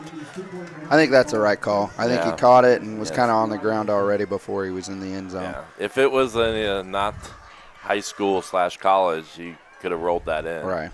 But he's down. The point, his knee was down on the ground. Yeah. Some first game execution things. Just got to make sure you get across the line there. That way when you can't just fall in the end zone. But overall, great drive there again for the Royals. Kind of see that flip again from the first quarter. QB there with 4 rushes and only 1 pass. And QB's now over 100 yards on 13 runs. He's at almost 150, 145. So almost getting close to almost identical numbers here in the running and passing game. Edon's got 162, QB with 145, and then just a mix of different guys here. At wide receiver that we're getting the ball to. Manship's got a catch. Rubel's got a catch. Hayden Jackson obviously having a spectacular game. He's got 103, and Austin Brown with 35. So sharing the ball, getting it moved around. And going to make it hard for opposing defenses to kind of put your best corner on one guy with everybody being able to catch and do something after the catch. Right. Beautiful night tonight. Really good crowd. We showed a video, and I was like, I really need a video of a bunch of people here. Like, the crowd was kind of, when I was taking videos earlier, there wasn't very many people here, but it's filled in nicely here. And here's, at some point, let's see, they're going to try something else. Kick. The Zatter's got it. Yeah. That's dangerous. I don't know if he's been in that position before, but I think he's been up there. But we got a late flag. Got some late laundry on the field. So we don't need to give them any help here. No. Hopefully that's not going to – they already got really good field position. I would say it's never a great sign to see that flag come in late, especially when you got, I did not guys see flying towards the ball. So personal foul against the Royals here. So that's going to be a nice 15-yard penalty added on to the end of that. So that's not what we wanted here with just 1:25 left. And Frankton's got 2 timeouts, we believe. I think that's right. That's what the scoreboard said at least, but I don't know. I feel like they may have taken 2, but I'll trust our scoreboard guys over there. They're somewhat trustworthy. Yeah. One of them. I don't know. You can guess which one. I don't know. So Stansbury's going to throw, and really, really good throw and catch. We are right there, but just a step behind the Eagles. Yeah. Great defense just to keep it up front, but Carmack using his body to kind of shield the defender off and make sure that he's the only one who can get to the ball. Clock keeps running here as he's caught him in bounds. So Mark Kuby is now coming in. Hayden Jackson rushing off here. So Stansbury's going to throw it deep this Carmack. time. And Kuby was there in coverage. He just came in. to replace Jackson on that side. Carmack's got a quick step. He got past Kuby there. Not really what you want to see, but just a little bit overthrown. So 3rd down, 52 seconds left, 3rd and 4.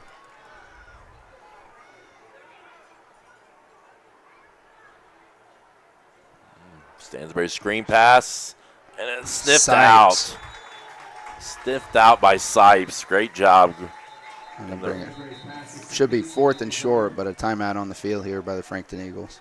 They're going to take their 2nd timeout. Got 1 remaining. So they're going to be just short.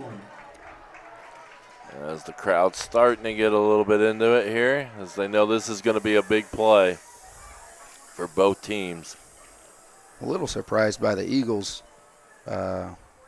showing of fans. Yeah. I thought they might travel just a little bit better than what they show at least. Right. Maybe they all stayed home so they could listen to us. Yes, I mean, of course. We do have 179 devices watching. There you go. So. Well, I told my wife she needed to watch it on everything she could at our house. Yeah, make me feel better about myself. Yeah. I do enjoy that when I do see that large number. It makes me feel like the frustration of this sometimes is worth it. So do appreciate everybody watching. All right, 4th and 1, big play. Got to think maybe Oakley in the middle. They've tried that a few times. Yeah. And maybe just give it to your big guy, Lazatter. Yeah, Lazatter. They fake toss back around. There it is, Oakley. Yep, he's got pretty good chunks of yards on that play. That's 2 or 3 times now. That'll pause the clock temporarily here while they get the chain set, but see if they call that timeout again. This will be a Royal timeout. Oh, the Royals are calling their last timeout. Take the last one as we were rushing fresh D line out there. So well, it says it's 2. I'm pretty sure Frankton has at least They just 1. changed it. Okay. Just changed it. So the thing reads the scoreboard, so that's how that works. So we can't actually change it. We could, but it'd be a lot more work. All right, I just want to mention halftime is going to be a cheerleader thing. We've got a new thing that I hope works. Like most things are new, it never works the first time we try it. But we have the audio is now piped into the live stream for our announcer for like halftime events, youth recognition, homecoming, senior night. So we're excited that we now have that. We want to thank Mike Spangler. And when they updated the sound system out here at the press box, they made a little special live stream plug that we plug into. And they did that in the gym a few years ago when we updated the sound system in there. And so I want to thank them for making that effort. And it really improves the sound of those halftime and recognition nights. So stay tuned for that at halftime. 1st and 10, Eagles. Stansbury under center. He's going to throw. Good pressure. Pressure from Johnson. Johnson was in there, and then Sipe was there to help kind of clean it up. And then the Eagles are going to take their last time out here. So really, he was left unblocked. They've got a lot of pressure coming off both of those ends with the linebackers. So really good play there by the Royal defense to kind of take some wind out of the Eagles' sail there. And Sipes almost got like hit by Johnson. Thrown into him, yeah. Yeah, Johnson makes the sack and then throw him into Sipes. So I don't know if Sipes get a half a sack for being in the way there. A little cushion to the fall. So 2nd and 17. And they've been able to throw some deep passes and connect. They've got some really good receivers that's made some tough catches tonight. And we have some different people playing corner than what we've had, or like defense at the defensive back positions.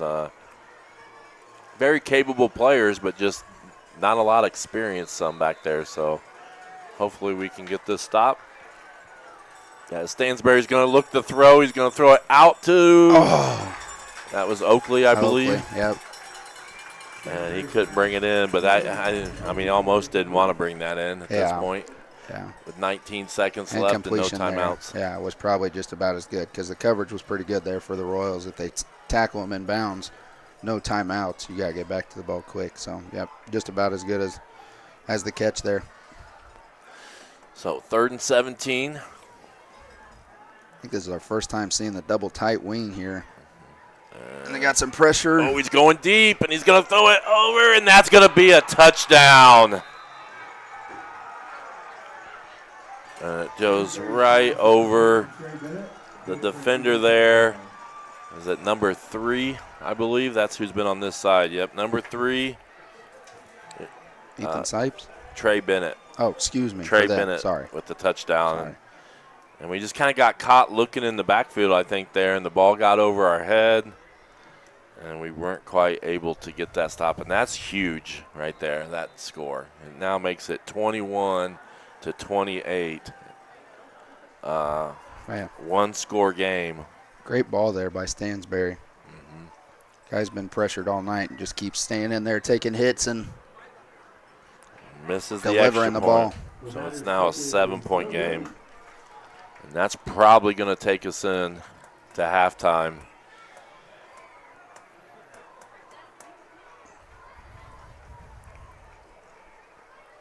So that's tough.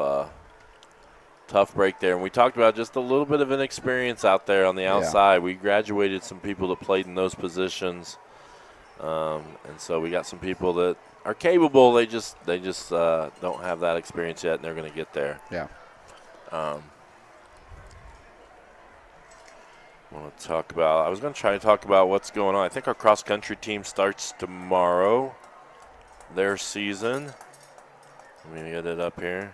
Cross-country is at the Monroe Central Invitational. Volleyball is at the Shenandoah Invitational. They won that last year. Defending champs, yeah. Middle school cross-country is also at the Monroe Central Invitational. So that's what's going on tomorrow in Eastern Hancock Sports. So check them out. You're going to go see the volleyball team's been playing well. They got their first loss the other night, but or it was last night, I guess. But they're playing really well. Really good team this year, and the cross-country team have some really good runners. Return a lot of guys, yeah. Yep. Or girls. Yep. Here's the kickoff that's deep, so we are going to get a return. Jackson. Capable of making things happen. And just don't lose the ball here. Yep. So he's still going. So it's not 7.9. You got to think, I don't know. You're going to get the ball coming out. Geez, is that a foul? Flag? Yeah, and that one's going to be on the Royals based on the reaction from the Royal sideline coaches. Well, that'll just confirm that we're just going to probably take a knee here, I would think. And yeah, I would think. Maybe one shot. So that's where you just don't want to make silly mistakes like that. You don't. Little mental toughness, a little composure.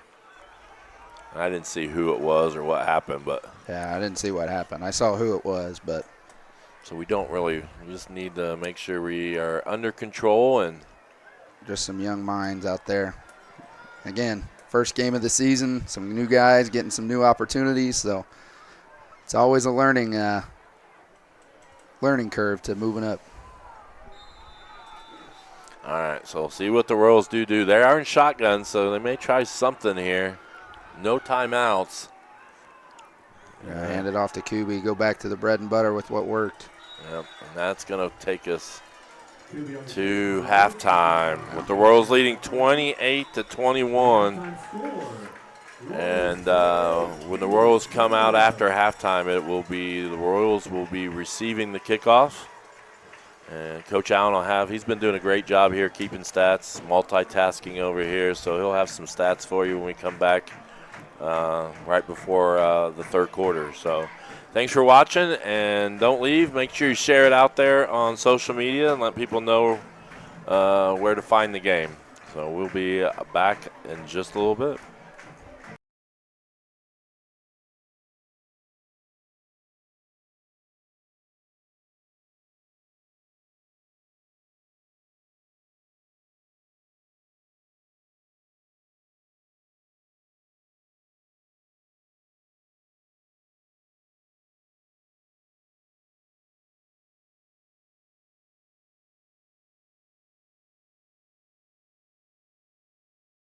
Time. We would like to take a moment to recognize the youth and the middle school cheerleaders. First up is youth cheer grades kindergarten through 5th grade. They're an incredible group of girls with a focus on kindness. You'll be able to catch them cheering on the Youth Football League games on Saturdays and the upcoming Royal Rumble on Saturday, September the 7th. We will start with the K through 2 squad.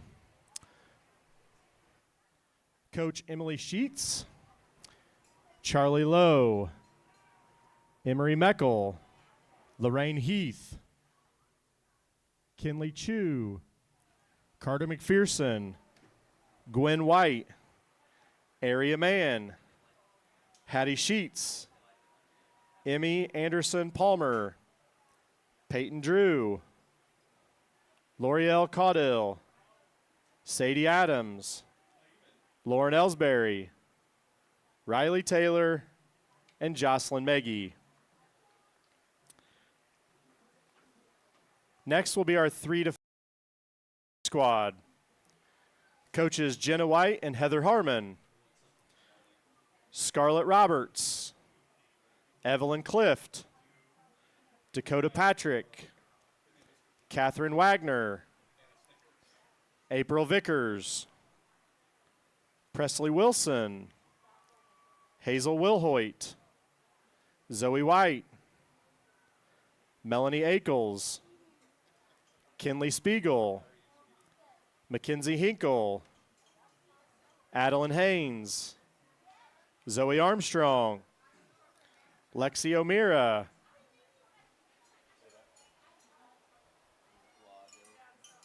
Sienna Iguado, Kennedy Markley.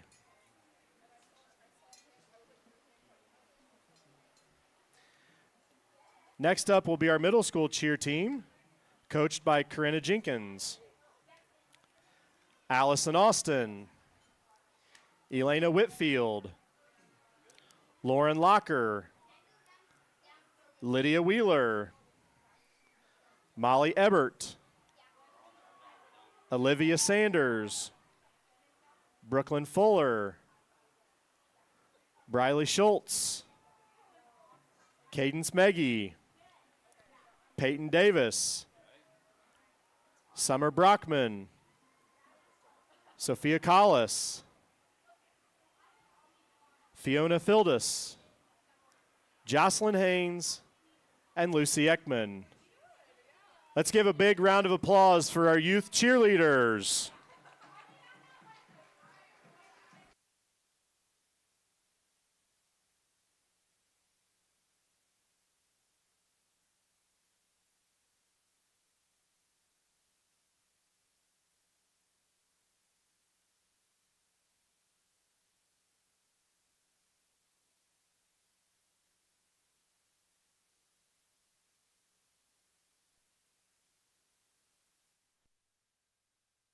It's time for the Commissioner's Corner, an exclusive weekly conversation about Indiana high school sports with the Commissioner of the IHSAA, Paul Neidig. Now for an up-to-the-minute report about what's happening in the constantly changing world of high school sports, here's Coach Bob Lovell with Commissioner Paul Neidig. Welcome back, everyone, to our weekly conversation with the Commissioner of the IHSAA, Paul Neidig. And another year, Commissioner, I'm so glad you're with us. And it's always great to have a conversation with you as the Commissioner of the IHSAA. Boy, Coach, it's here, and it does seem like a very short time that you and I closed up the Commissioner's Corner for the year, but let's open this thing back up this year and let's have some fun along the way talking about these kids.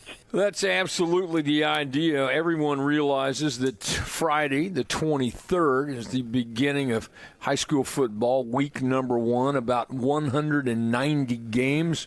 It just continues to grow and grow. I think on Friday night, the excitement, the pageantry, the involvement of kids and communities and schools just continues to be incredibly popular around our state. It does, Coach. And, one of the things, I just looked at some statistics today, and across the nation, high school football is still growing. And it's up significantly. And, it just shows that there's still a lot of interest in the game, and that goes everywhere from the student athletes that get to put the jersey on and play the game to the fans.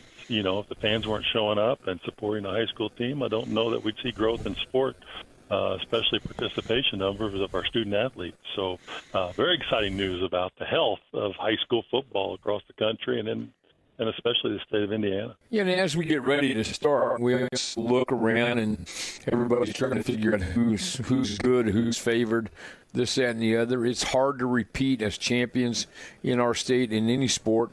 It's especially difficult to do in football because teams continue to get the sport's growing, but teams in our state seem to be getting better and better, more competitive, and I think more balanced throughout all of the classifications. It does. It goes from, top to bottom. And I know, the people in South Bend or, the region or Lafayette, you can pick a corner in the state and, everybody's working hard to get better. And I think we see that. Coaches are, again, they're just spending all kinds of time developing student athletes, but we do see parity in football. And I think we've seen parity continue to grow in the last couple of years. And that's, again, why the game, we believe, is in pretty good shape. And Coach, anytime in our business we have new people who get to enjoy some success along the way, it really increases interest, and it's just good for the game. We're talking with Paul Neidig, the commissioner of the IHSAA. And Paul, in addition to high school football getting started Friday night, and also we've already begun boys tennis, girls golf, soccer, volleyball. Everything's about to get underway or is underway in the fall sports schedule.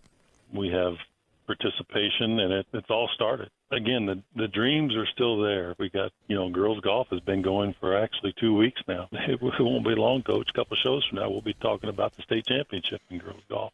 Once we get started, the season goes fast, but the tournament comes quick. And, we'll be doing our pairing show here later on this year and talking about celebrating Thanksgiving and the football state championship in the same weekend. But before then, we have a lot of games to be played and a lot of games to be officiated. And I do want to give a shout out to our officials, Coach, who just do it for the betterment of the game. And it's really the same thing about when they got to play high school sports. They love the game so much that they're willing to go out there, take criticism that's unjust, unfair, and still come back and officiate for these student athletes. And I always say we need to thank them and continue to thank them.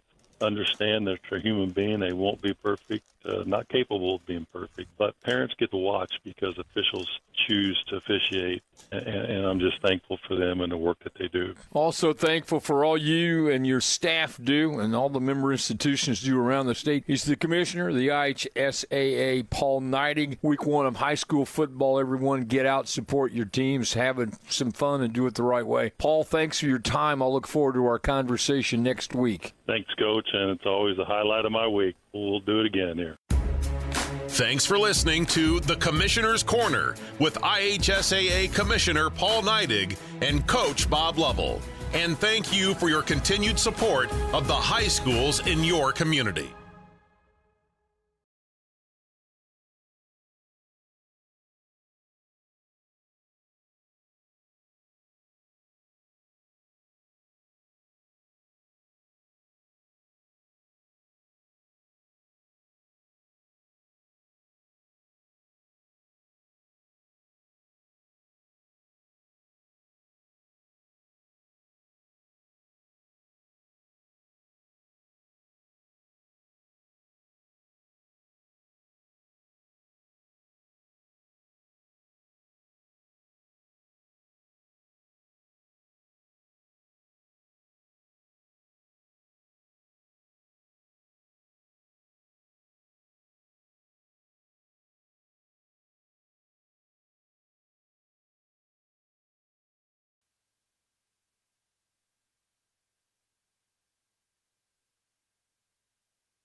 Looking to give your car that sparkling clean shine it deserves? Look no further than Dave's Express Care Car Wash. Conveniently located at 1749 West Main Street in Greenfield, Dave's Express is your family-owned and operated car wash destination. Choose from our wide range of wash packages. And while your car gets pampered, you can indulge your taste buds at Dave's Express Grill. Have a bite of the world-famous Super Tenderloin Sandwich. Dave's Express Care Car Wash, where exceptional service meets unbeatable value. Experience the difference today.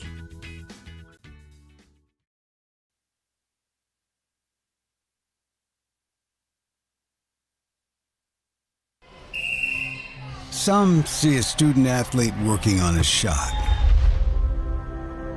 We see a powerful lesson in persistence.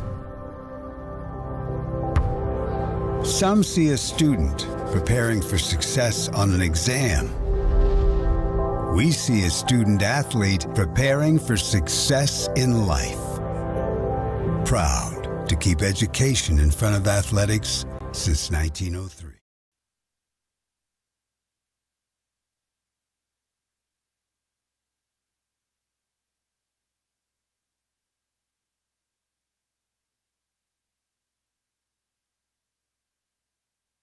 Are you guys ready for prom? Yeah, I am. Are you going for prom royalty? Yeah, I'm gonna try and win this year. Yeah, I'm super excited. Reagan, look out! Ah!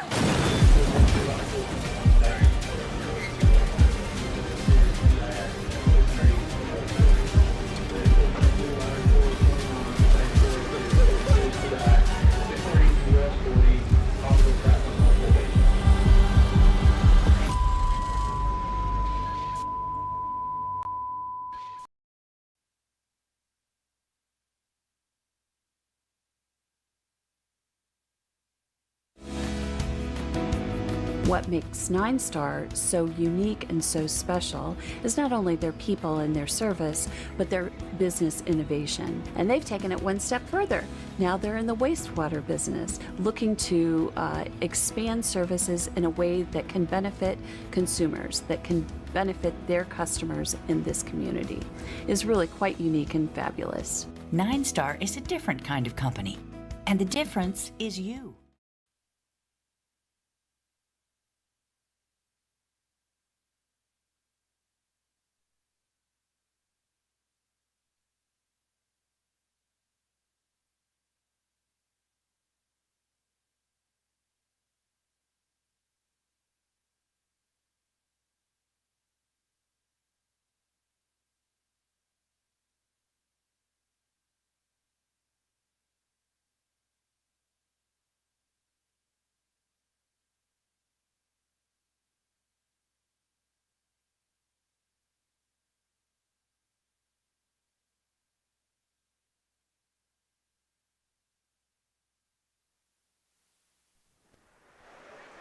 All right, welcome back as we get ready for the second half.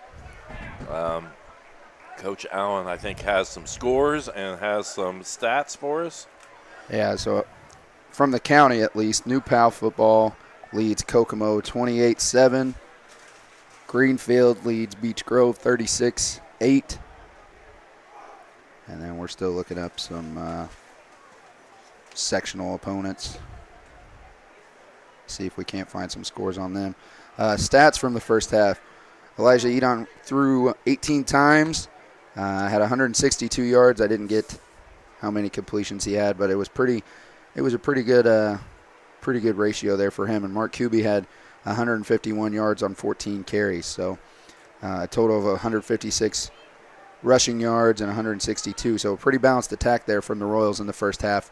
I think some keys to the second half for the Royals is stop the big plays for the Eagles, make them drive and make them score in a goal line situation where they have to punch it in, not allow things over our head and we have to finish the play. The one run by Nate Luzader was just a really hard run, and I think the Royals just kind of fell asleep there and thought he was going down. So stop the big plays for the Royals, and then I think the pace of the Royals offense is going to come into effect here. The amount of balanced attack we have, and then how fast we've been going. I think the lack of depth for the Eagles is probably going to show here in the second half. So keep an eye on those two things, and we'll see how the second half goes. Yeah, so we do want to apologize that our camera couldn't quite see the youth cheerleaders. We had a camera that would maybe do that, but it is not working the way it's supposed to work. So that seems to be always something happens every year, first game of the season. LaPel in a close one with Heights at halftime. LaPel leads 15, Hamilton Heights 14. Hamilton Heights, I think, is ranked in 3A as well. So we'll look at our schedule and sectional opponents at some point here in the third quarter. There's a short kick played by the Royals. Couldn't see the number. And the Royals are going to have pretty good field position, 35-yard line. Luke Manship, number 25. Oh, Luke Manship, freshman. With the first time he's touched the ball in the varsity game. Triton Central and Batesville all knotted up. They're 4 minutes into the third quarter here at 14 apiece. Dude, I guess I should have checked to make sure our mics were live. Yep, we are. All right, so see what the Royals do coming out of halftime. Threw the ball a lot in the first half, and then started to run the ball a little bit more as the half went along, but really came out throwing early on. See what they do here is Jackson moves in motion, and they're going to throw it, and they've done this play multiple times, and why stop using it? Yeah. As long as it's working, it picks up 9 yards. So Jackson going in motion and then kind of hitting him on the flat has been probably one of our most effective plays. Yeah. You can turn that light on if you need it. I'm all right for right now. So pick up of 9. Going to be 2nd and 1 at the 45-yard line. Last score I'll give here. North Decatur's ahead 35-6 over South Decatur. Oh. So that's next week's opponent. Yep, and that's a good job by the Eagles, stringing Mark out, and he's going to lose about 5 yards on that run to the outside. So that's a really good job by the Eagles, stringing him out. He really had nowhere to cut upfield. And that's going to bring up now what looked like it could be a 3rd and short. Now we're 3rd and about 6, 5 or 6. Eden in the shotgun, QB back with him. And they're going to hand it up to Mark, and he's going to get stopped. Oh, he drops the ball. I think he was well down, yeah. Yeah, we'll hit the replay button, but I think we'll be able to see it here. That was he was down. The ground kind of popped that one out. Maybe I didn't hit the replay button because that's not that play. So, and when I come back from replays, we get that blurring. 2-yard gain on the play, bring up 4th and 3rd for the Royals. But I don't want to not have replays. So I'd expect that little flat route here again by Jackson, but I would expect that we throw a different route here, but we'll see. They're going to hand it off to Mark again. He's going to get the first down and more. He does break, and they're going to try to hang on to him. And there, big job. Good job by Mark. Let's make sure my replay's working. So good burst of speed through the hole. So he cut it back to the left. And he's had a few that's just been really close to really breaking wide open. There you go. What do they get? That's why you call just a hard count. Good 5 yards to keep it moving.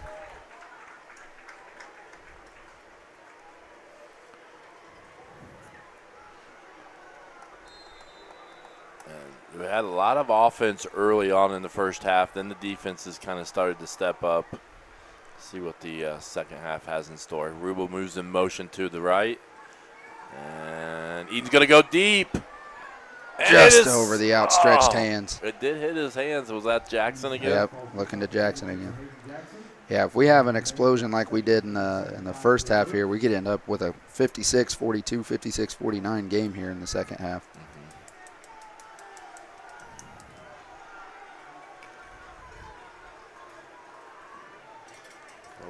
Royals with 4 wide, trips on the near side.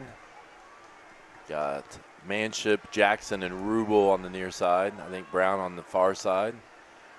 They're going to throw a screen to Rubel. Never got to him. Yep, he never got. They had good pressure there off the edge didn't allow Edon to step up and kind of deliver that pass and put it on Rubel where it needed to be. And they were really right there, too, to defend it. Had Yeah, he caught it, yeah. he wasn't going to get much, No, he wasn't getting much after, not unless he was breaking some tackles.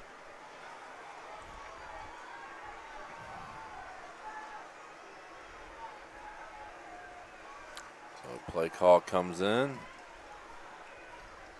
As it's 3rd and about 5. Rubel moves into motion. And they're going to hand it off of Mark with Rubel leading the way a little bit. Mark's going to break 1 tackle and carry a few more to inside the 20-yard line. So good hard run by QB. Good for the Royal. First down. And statistically, this has been a really, really, really good game for some players. Just got to finish these drives. Yeah. Make sure we're getting the points. With as close as it is, yeah, you want to make sure right now that you're finishing off everything you can do. There's a deep throw, and it's going to be a little long.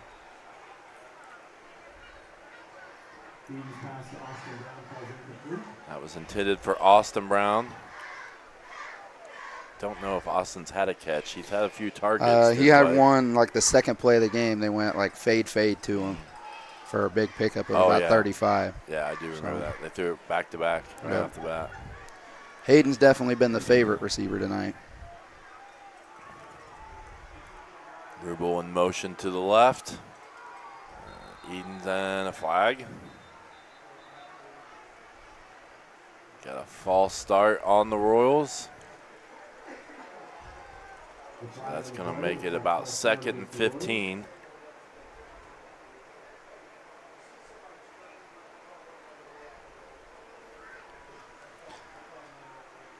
Got to make sure you clean some things up here in the second half. We have 5 penalties in the first half, none of which caused huge problems, but we did have an unsportsmanlike on that kickoff right after we scored that led to an Eagle touchdown. So got to limit as many penalties as possible. Ooh. So it looked like he was looking screen first, and then he went downfield, just out of the reach. I was too busy watching him rather than watching downfield. So we're 3rd and 15, and we just froze. Come on, camera. Make sure. Check something with our camera.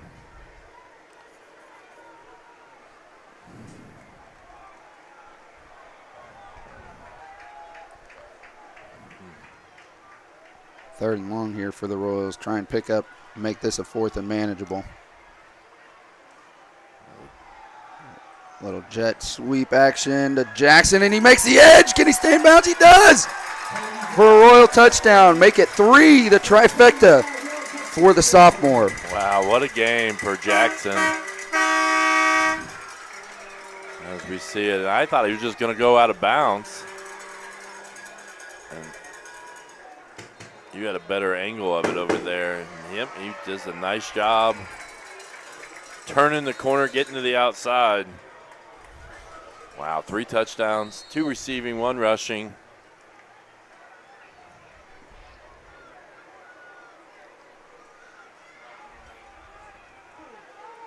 Technically all 3 receiving.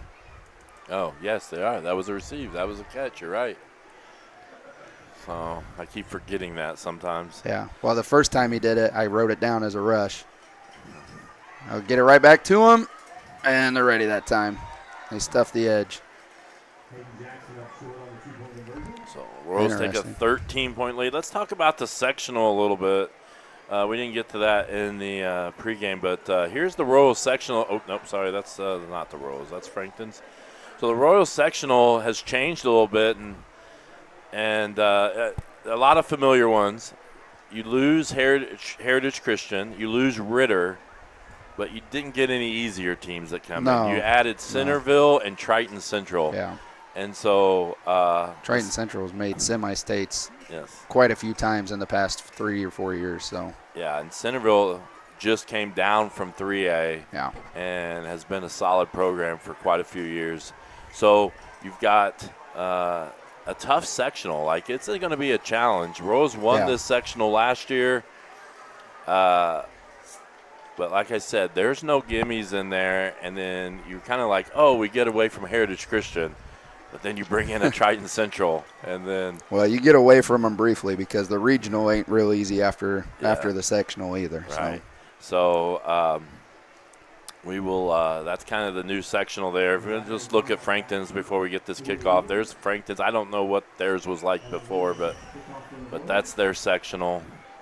I can't imagine they were that far over. That's a pretty far north sectional. Well, they're 3A. Have they always been 3A football? They recently moved to 3A. I'm not sure. I would think they've been for the past couple of years. So I don't know. Maybe that's been their sectional. Ooh. But and see what the Royals try here on this. They're going to fake it again, and then does he kick it deep or does he kick? And they're going for the bounce. Big 73. I love it. Yep, they went after the lineman, and lineman shows he has a little bit of hands Everson's got some hands, soft hands there from the big fella. And if they weren't right on top of him, he wanted to take off. And that's going to be something that's just going to be, how are we going to manage this? Yeah, because different, for sure. There's going to be some teams that it's going to be tough sledding if you're giving them the ball at the midfield every game. Just like we talked about in the pregame show, I mean, it's not – our schedule doesn't have any slouches, so you're tempting teams and putting them in pretty decent starting field position almost every time if you give it to them at the 50, or even if we don't get it to the 50, even less. So, yeah. Lazatter's going to gain 1 yard there on that run. It looked like he had a lot of head of steam going, but yeah, kind of shut down. Yeah, the Royals shut it down pretty quick. Hopefully everything's working all right. People are coming back from halftime. So Stansberry under center. He's going to hand it off to Lazatter up the middle. And he looks like he makes it back to the line of scrimmage and looks like he may find a hole, and then it's plugged up pretty quickly. That linebacker core for the Royals right now is flowing and flowing well. Yeah. And maybe at some point I might show who our starters were at the beginning of the game again, just to show our reacquaint everybody. Yep. If we have a timeout or something. So Stansbury's bootleg. He's got some pressure. Oh, he finds Oakley. Good throw. I tell you what, I've said it all night, but Stansberry just stays in there, stays poised, stays calm, and delivers good pass after good pass. And he had a really good game against us last year, first game of the season, 133 yards or something like that, I believe. And they have a really good game against Lapel. They beat Lapel. And then I think he gets injured and then misses most of the rest of the season, if not all of it. So it is and so you can see that he's come back and is a really big impact for their team. Mm-hmm. The younger Cooper Lazatter goes in motion. They're going to quick throw screen. It out. And they get out, breaks outside contain. Ooh. Luckily went out of bounds. Carmack's a danger out there. That was a good block by Cooper. I thought the Royals were going to flow to it pretty well and contain it, but it was a good block and a good job by Carmack to get back out to the outside.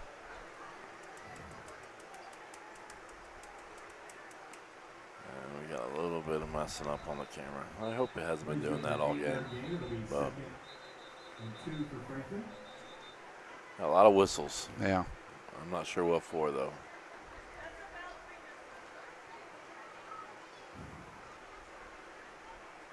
Got a pretty good group of refs on the sideline over here, conferring and talking with each other.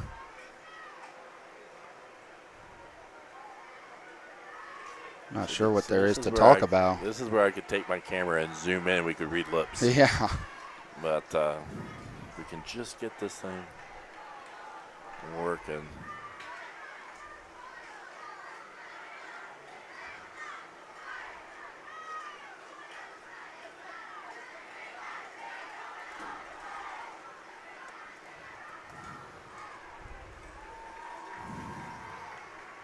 The head referee's having a fairly long conversation with Coach Luzader here.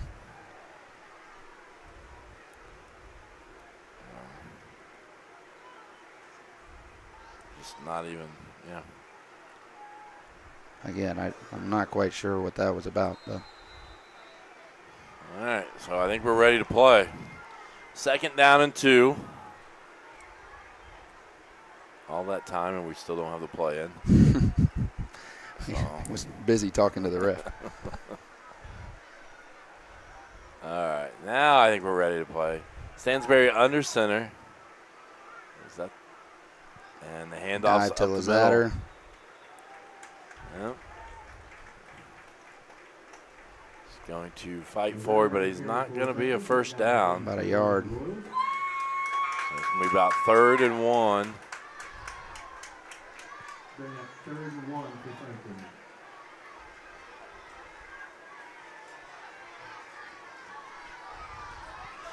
All right, big play here. I guess we'll probably see another play. But yeah, I would imagine. Stansberry's going to go right up the middle. He's going to get it easily.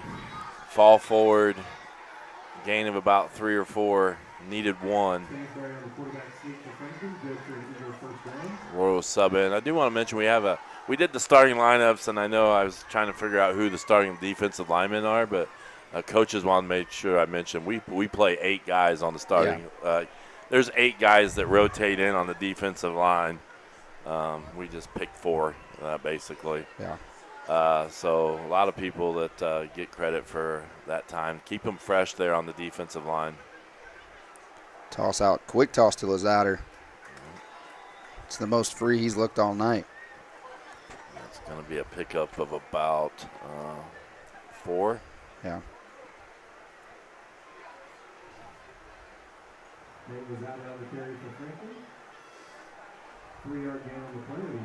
Do you want to mention we will have a trivia question between the 3rd and 4th quarter, so make sure you stay tuned for that.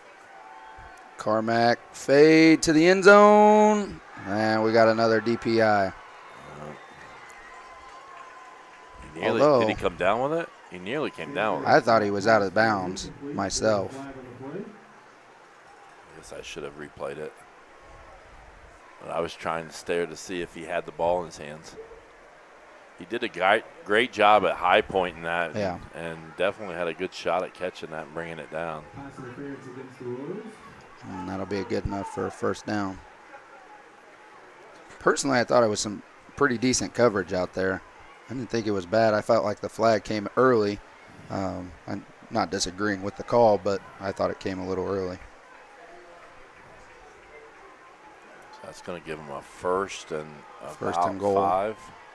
Yeah, 1st and goal from the 6. Yeah. We're going to call it. I watched some of their scrimmage film against Yorktown, and they were pretty good inside the 10-yard line, I thought, against Yorktown. Well, there's the fake. Yep, back to Oxley. Yep, that's worked pretty well for him all night. Yep, that's works their go-to. Yep. Touchdown, Eagles. We'll watch this. They needed that on a big 4th down earlier, and it worked. And here's kind of a big play. Brings them within a touchdown. See what they do here. Big extra point here gets it back down to a 6-point game rather than 7.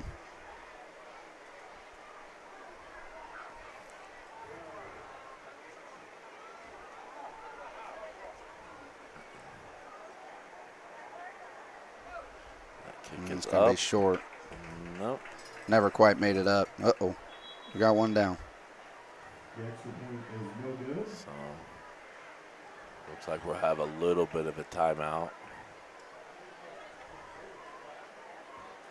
So that's why we have a chance here. Let's go ahead and talk about our starters, or let them introduce themselves. As we have the offense, or that was the defense. Kristen Love was out there. We'll just do them first. Ethan Carter, D-line, Shirley, Indiana. Carson Smith, defensive line, Greenfield, Indiana. Caden Rubel, defensive end, Wilkinson. Ethan Sipes, linebacker, Charlottesville, Indiana. Aiden Trueblood, linebacker, Greenfield, Indiana. Gabe Johnson, middle linebacker, Markville, Indiana. Eli Manship, cornerback, Greenfield, Indiana. Griffin Knight, corner, Greenfield, Indiana. Gavin Bowman, safety, Wilkinson, Indiana. Garrett Shaw, safety, Nicetown.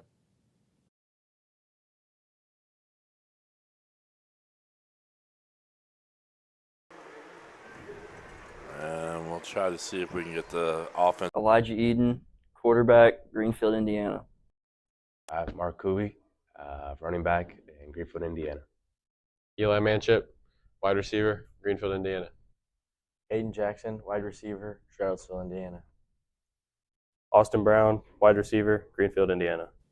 Caden Rubel, tight end, Wilkinson. Ethan Carter, offensive line, Shirley, Indiana. Joseph Hollenball, offensive line, Carthage, Indiana. Christian Wisman, center, Greenfield, Indiana. Braden Hester, offensive line, Wilkinson, Indiana. Carson Smith, offensive line, Greenfield, Indiana.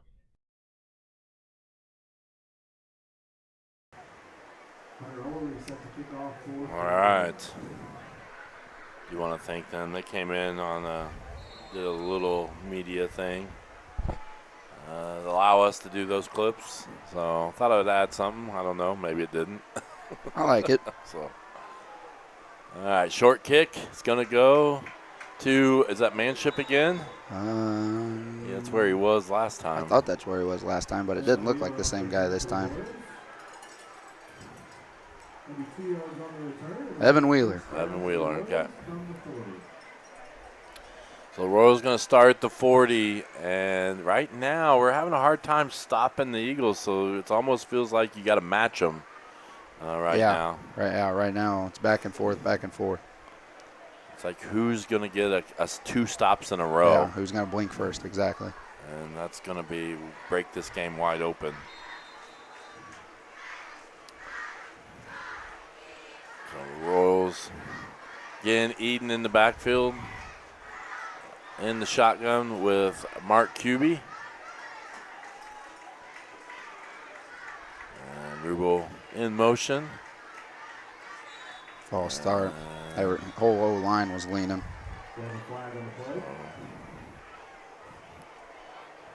And that's what we can't have. Can't have some mistakes here. Can't make it more difficult. Frankton's already making it difficult. Yeah.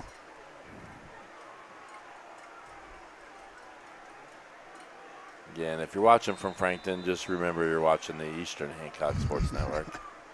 We try to be fair and give players credit when they do something. All right, Eden rolls out to his right. He's going to look. He's going to run. Brings it down. He hasn't really done that much yet. Oh, a late hit. There we go. For sure. That was way out of bounds. So. Yep. Nice 10-yard pickup, and they're going to add an extra 15 here to the end of it. Yeah, and I probably should have replayed it. We'll see. Oh, you're going to see the end here. So here's a late hit, and for sure, I mean, Carmack was already on the blue by the time that he made contact with Eden there. I don't think it was anything malicious, just a lot of momentum to stop. It was definitely late, I'll tell you that, but I don't think he wasn't trying to do anything crazy. So that's going to be a big gain, not just the run. And that's something that Eden really does really well, run the ball, and we haven't seen that. Not tonight. He hasn't really needed to. He's had a lot of time in the pocket, so credit to the O-line there. And just a really good cover-up defensively from the Eagles there. Not much going in the past game on that play. But Kuby up the middle for about a 2-yard gain. Yep. So the Royals get to the line very quickly here. Yeah, I would expect some pace now. And they QB again off the left side. He breaks it to the outside. He's trying to turn the corner. He's still in. Going. He's still moving. Oh. Yeah, that was great job. I had a hard time seeing if he was still up, and he just kept turning his feet and got to the outside. Royals back to the ball quickly. Frankton trying to make subs, but I don't know that they're going to have time. They are subbing here. They do get in and out. Come on. There, back to Kubi, out to the right side. He's stretching it. Two Frankton Eagles running to each other. Flag.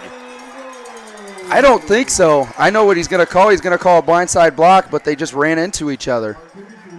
So you want to see it? Oh, he called hold. Okay. Well, I'll just stick my foot in my mouth. Well, here's the play. I don't know if we'll see the hold. It should be on manship if they're going to call it. I don't know about a hold. That looked pretty good to me, but.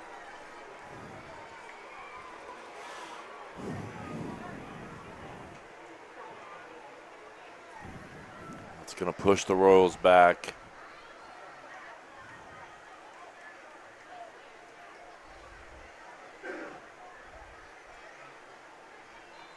First and goal from the 18.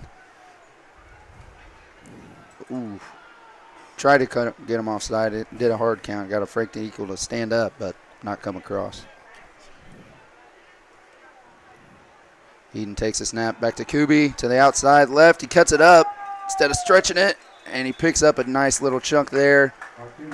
Started on the 18, made it to about the 6. So it's going to bring up second and is it goal from the 7? Yep, second still and goal. Yeah. Kubi's going to be on the outside. He's going to walk in almost. Just walk in, yep. So well blocked. He didn't really have to really run anybody over there. And there's the air horn. So it's still here, Julie, if you're watching. Yeah, it's still going strong. We can still hear the air horn. So she may be on a plane by now. I know she was waiting for a flight. Back to Kubi off to the left side, and he's going to walk in again. Same exact play, just to the left side. Or excuse me, it was the same exact play. Same result. All right, that's big, 15, and that's what they needed to do. It's Angel, like you just feel like who is going to get a stop or two in a row. The Royal defense here can come up with something. The offense is clicking and clicking well right now, so it's who can get the stop. And right now for the Eagles, it's in the pass game. Pass. And, I mean, they got it down to the goal line, and like I said at halftime, we made them punch it in. But the pass game is what's getting them there right now. So if we can get them in 3rd and 4th and long situations and then come up with a coverage stop here or there, I think we'll be rolling. So we have just a little moment here. Middle school football. They've got a couple wins last night. Is that right? Yeah, 2 wins, 2 20-0 wins over Shenandoah. So always feels good to take down a rival like that. So good to see them get a win. Yeah. It was dry after the week before. You had a wet game. Torrential downpour the first game of the season. But, yeah, credit to the kids. They've been putting in a lot of work. Really proud of our guys. So excited to see what's happening the rest of the year. And back to 73. Ball's on the ground. It's still loose. Recovered. And you know one thing about this, like we send this film to somebody, North Decatur and whoever's after North Decatur, I can't remember right now off the top of my head. They're gonna have to spend a little time. Yeah. And that's I think that's also part of the game plan is that now you're making other teams spend 10, 20, 15 minutes every day of practice getting ready for this. So. And then we got Everson. Yeah, Everson down. Everson's down. Took a hit there on the kick, and that's part of it. You're going to get guys flying downhill. So credit to Brennan Trueblood staying with it and finding the ball and falling on it. So good job, Brennan. All right. Let's see about a commercial. And we'll be right back right after this commercial. You're watching Eastern Hancock football on the EH Sports Network. Attention car owners. Has your vehicle seen better days? Introducing Dents Automotive, your go-to solution for those unsightly dents and dings. Our expert technicians use state-of-the-art techniques to restore your car's beauty like magic. Whether it's a minor ding or a pesky dent, we've got you covered. With years of experience and a passion for perfection, we'll have your car looking like new in no time. Don't let dents cramp your style. Visit Dents Automotive today and drive away with a smile. Your car deserves the best. Dents Automotive, where excellence meets restoration.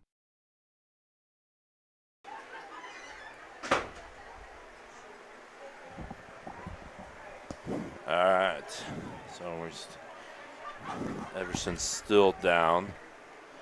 They're tending to him.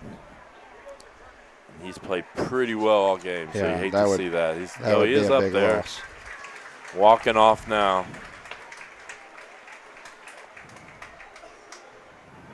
So we're kind of looking up some things. We are on, just so you know, we're on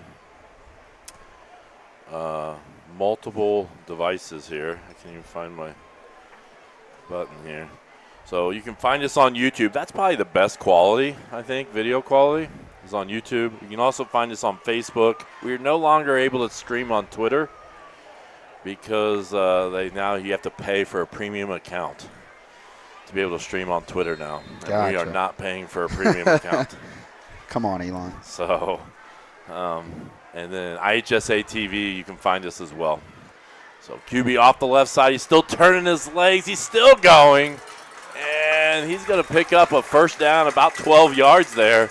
Looked like he could have got stopped at 5. Yeah. And this is where the Royals are going to start to lean on defenses here in the second half with Mark running. And, I mean, he just has no quit in him. So a big 13-yard gain there on first down, and that's the same play three times in a row there. So. And if Everson's out too, I wouldn't be shocked to see us go a little bit more in the inside as well. So cut it up inside, and Mark's still. Another big run. And the Eagles they're just slow getting up right now. Everybody that's in on the play, slow getting up. Another big 18-yard gain there. So a 13 and an 18-yard gain, and we got Frankton coach out on the field. We got, looks like a timeout. He's quite far out here. There we go. So timeout, Eagles. Okay. Take a break for just a second and catch our breath. I'm just trying to think of some things that's been going on school-wise. We finished our 4th week. Yep. So 4th week of school. First Friday fun day. Yeah, Friday fun day. So the kids had an opportunity to do some different activities at the end of the day, and I wasn't able to talk to them because it was the end of the day. So I'm assuming that it turned out pretty well. Yeah. I had some fun in my advisory today, so hopefully everybody else did too. We have a record. Oh, we do? Yep. Aiden Jackson is one of the others. It's happened 7 times, 3 reception touchdowns in a single game. So he throws his name in there, and we're at 8 right now and on a record watch with a quarter and 3 minutes left. So there's your other trivia. Can you tell me who the other people are? An unofficial trivia. Who are the other people that Hayden Jackson just tied to have 3 touchdowns? And I'm looking it up. So yeah, I was going to say, I have some ideas, but I don't have an exact one for you. And we got some more delay going. The refs are sending everybody off to the sidelines. Oh, we got another conference on the sideline. Oh, they're talking to Coach Lazader over there. Yeah. All right.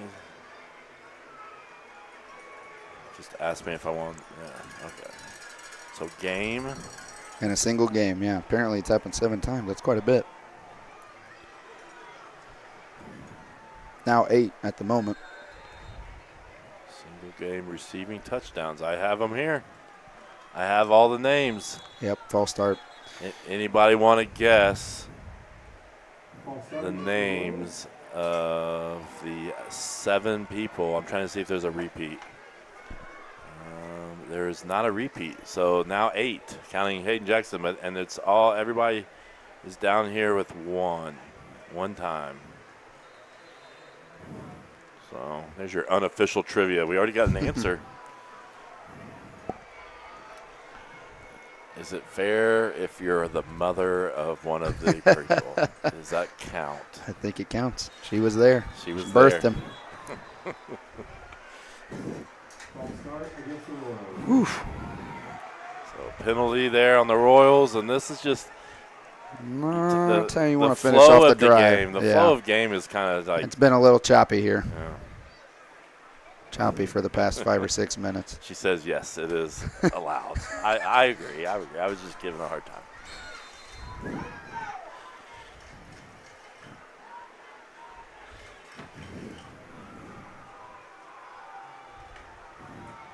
I will say most of them are in the 2000s. There is one that was not in the 2000s. So was it after 2018?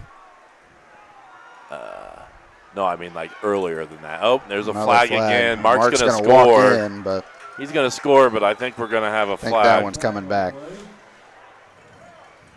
No, and in fact, it's not. It's pre-1990. Oh. So. Yep, I'm out on that one. So, just a heads up, one of them is pre-1990.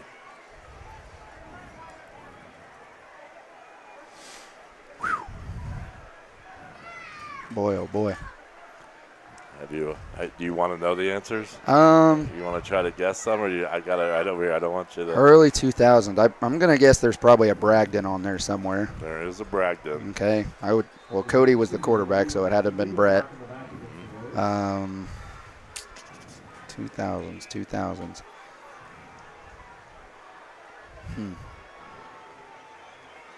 One since 2020. Edon's just going to take it himself. Oh, my goodness. And he's going to score. But it's coming back. Is it? Another flag on the field. I'm not quite sure what was – I don't know what they saw there.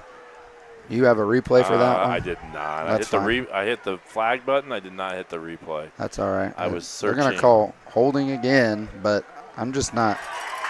Oh, wait. Did they pick it up? Holding on the defense. There you go. One of the holds that actually came back. So below average golfers. Is that Caleb Wallen? Who is yes. That? Yep. Okay. Well, he was Caleb Wallen earlier. He changed accounts. Well, that it could be him or Owen Smith. They're in it together. So. All right. Depends which one's logged in right now, I guess. So he's got a few names, and I would be shocked that one is not on there. Harmon was a quarterback, so I don't think he threw it to himself. Be awful talented. Oh, we got an extra point. That's a pretty good kick. It's just off. Oh, it's good. I thought it was off to the right. John Lemasters Rodriguez for the first extra point of the season for the Royals. Yeah. And his first career point. There you go. Yeah. And we got to feel good for him. Yeah, absolutely. Because he's had a tough, he's not always been able to play. So that's awesome that he's able to score there. Heck yeah. So let's go ahead and finish this unofficial one, then we're getting some answers. So here are the people that have 3 receiving touchdowns. Landon O'Neill in 2021. Austin Smith in 2015. Hunter Overlease in 2009. Brett Bragdon in 2006.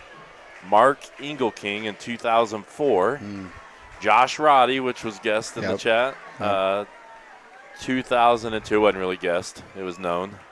And then the one that was from a long time ago, Terry Norris in 1980. Wow. And then tonight, we add Hayden Jackson. Add another one. So we have an official trivia a bit later, but that was more fun. So that was a real on-the-spot one. So my other one was like not as fun as that one.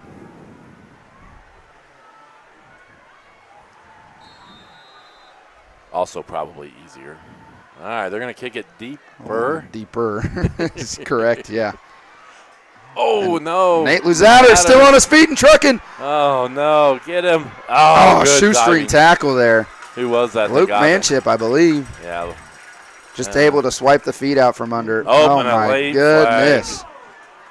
A lot of flags coming up here.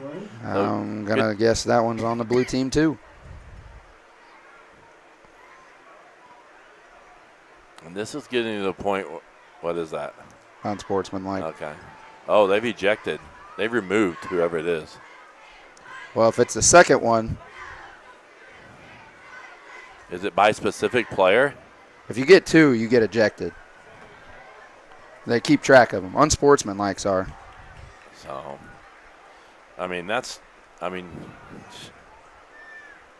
that's just, you just can't do that. It's, you just can't do that. Yeah.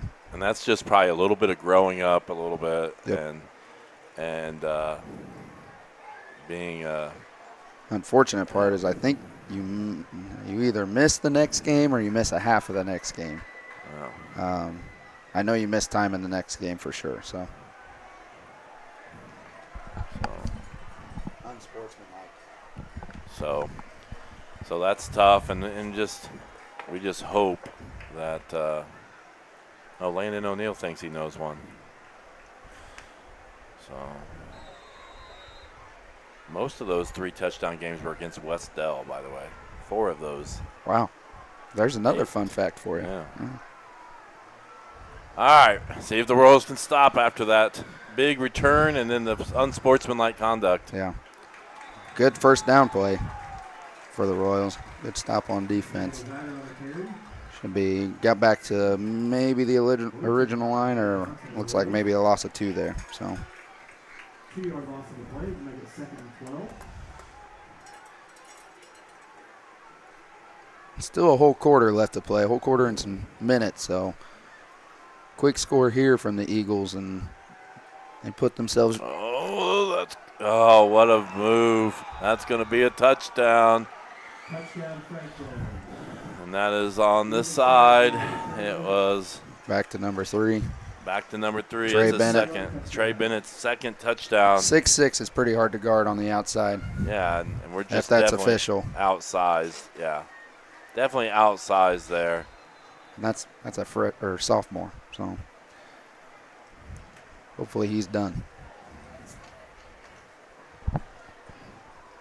And they're going to go for 2 here. Try to make it a 14-point game. Never saw it. A lot of pressure. All right, so 49-33. Somebody mentioned it in our chat. Nobody likes defense. So, yeah, there's been a lot of points here. So well, let's look that one up. So, but just got to score more points than the other team. Is that right? I don't know. That's what the offensive coaches say. Yes. Well, here's some fun ones. The last time EH scored 50-plus points was in 2022. 60 points was 2022. Same game, 61 versus Knightstown. Let's see. I don't know if they have a total for the 2 teams. 30 and a quarter.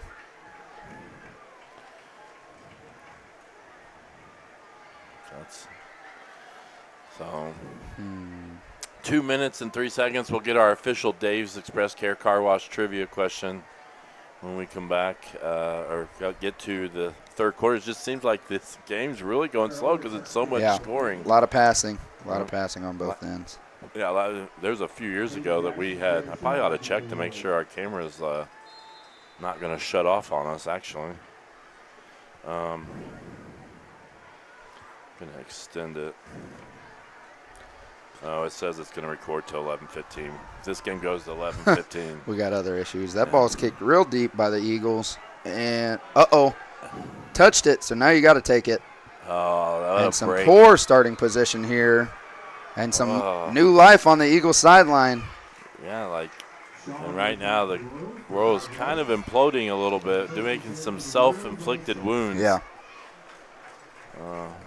In a way, not getting beat by Frankton, but beating ourselves with just some Silly mistakes. Yep, silly mistakes. I'll call them that. So feels like another important drive to, at least if not anything else, take some time off the clock here. Maybe get to a quarter, catch our breath, reassess where we're at. It's still a 16-point game, so. Yeah, nothing crazy, but yeah, turnover on downs are 4 and out here. And yeah, you're starting to talk about the swing moving back to the visitor sideline. All right, back deep in their own territory. QB can't really find much room there. Let me get the down and distance working again for us. QB on the carry for the Royals, taken out by Kane Oakley of Frankton. 1 yard gain on the play will be 2nd and 9.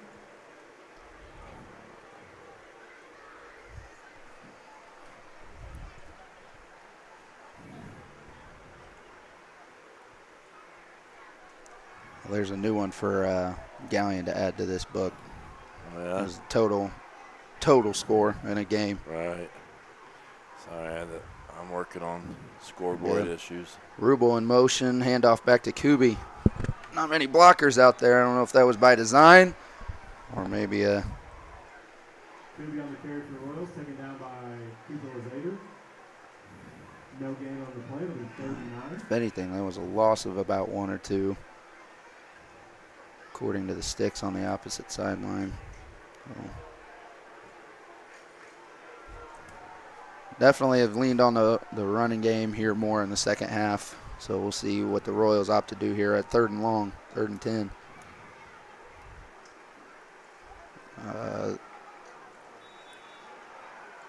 That was a read play, and Edon pulled it for about a gain of 1. So that'll bring up 4th and long here for the Royals. And it looks like they will elect to punt. However, they should be able to get it to the quarter here. And how is our first punt? First punt, yeah. In your own end zone? In your own end zone, yeah. Not necessarily where you want to punt from, especially for the first one. Wheeler back to kick for the Royals. So it's Wheeler back to punt. Not quite sure why our clock is stopped. Maybe a they just injury. Okay. Should take us to the quarter here. All right. We're going to go and do our trivia. And so our Dave's Express Care Car Wash trivia question is, last year Mark Kuby had a top 5 all-time season in rushing yards. Where in the top 5 did Mark finish? So, like, Mark had a top 5 season last year. Where in that top 5 did he finish? And then can you name the other 4 people that are up there with rushing yards? Well, I think I got my guess. I'll write it down. That way it's official. So, there's your question. I'll leave that up there. I'm going to have to do some scoreboard fixing. But last year, Mark Kuby finished in the top 5. I'm not going to say where in the top 5, but was in the top 5. Where in the top 5 was he? And who were the other 4 in the top 5? And that's rushing yards in a season. Rushing yards in a season.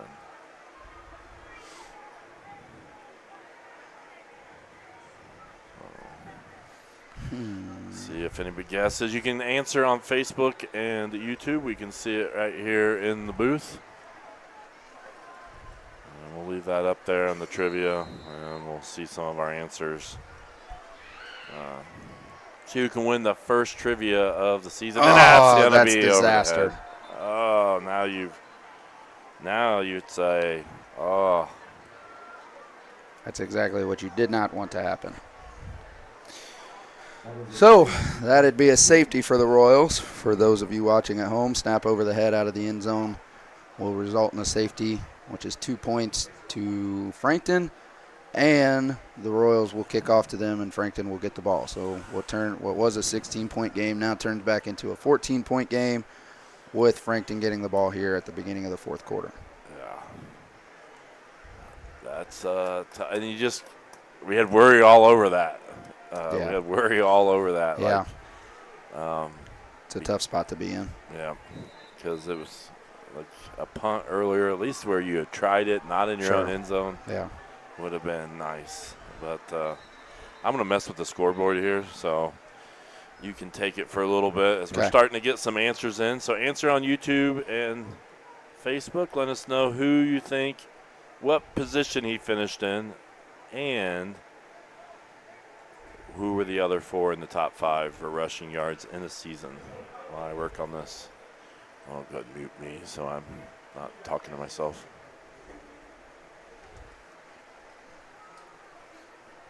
All right. So the Royals will kick off from their own about 20-yard line here. Still no seconds have ticked from the clock. The deepest Eagle is back on their own 35, but the kick is far and away back to the opposite 30, and the Royals are trucking downhill, trying to find Carmack, and they do. Carmack taken down at their own 46, where the Eagles will take over, and the Royal defense will try to find a stop here to get the Royal offense back on the field. I still don't believe the Royal defense has stopped the Eagles this second half. They just got an onside kick and scored, which opened up the game there for a little bit here in the third quarter, made it 3 scores. But there the Eagles at the end of the third quarter got a score of their own, and now we're back to a 2-score game with the ball, and that's going to be a false start on the Eagles. Trey Bennett just got little antsy on the near side here, ready to go. Still a lot of fight left in both teams, which is exciting to see, especially in the first week. It was really good first week game here.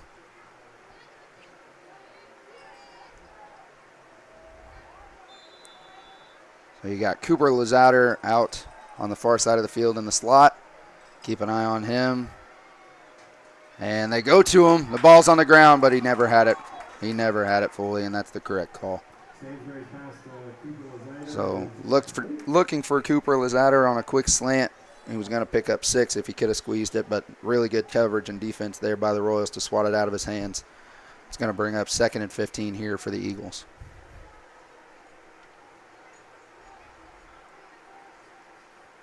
As Stansberry looks to the sideline to get the play, we get set here. Oakley in motion. Ooh, bobbled snap, but a quick toss to Nate Lazzater, and that's going nowhere for another tackle for a loss. Great job there. Good pursuit to the ball, and really had nowhere to go. Yeah. Another loss of 3 or 4 there. Going to bring up 3rd and long, obvious pass situation here for the Eagles, so coverage extremely important. Do want to highlight number 12 for the Royals, Ryland Shelton was just in at cornerback, so new face there at cornerback. Gavin Bowman is at the safety, but he is a starter. So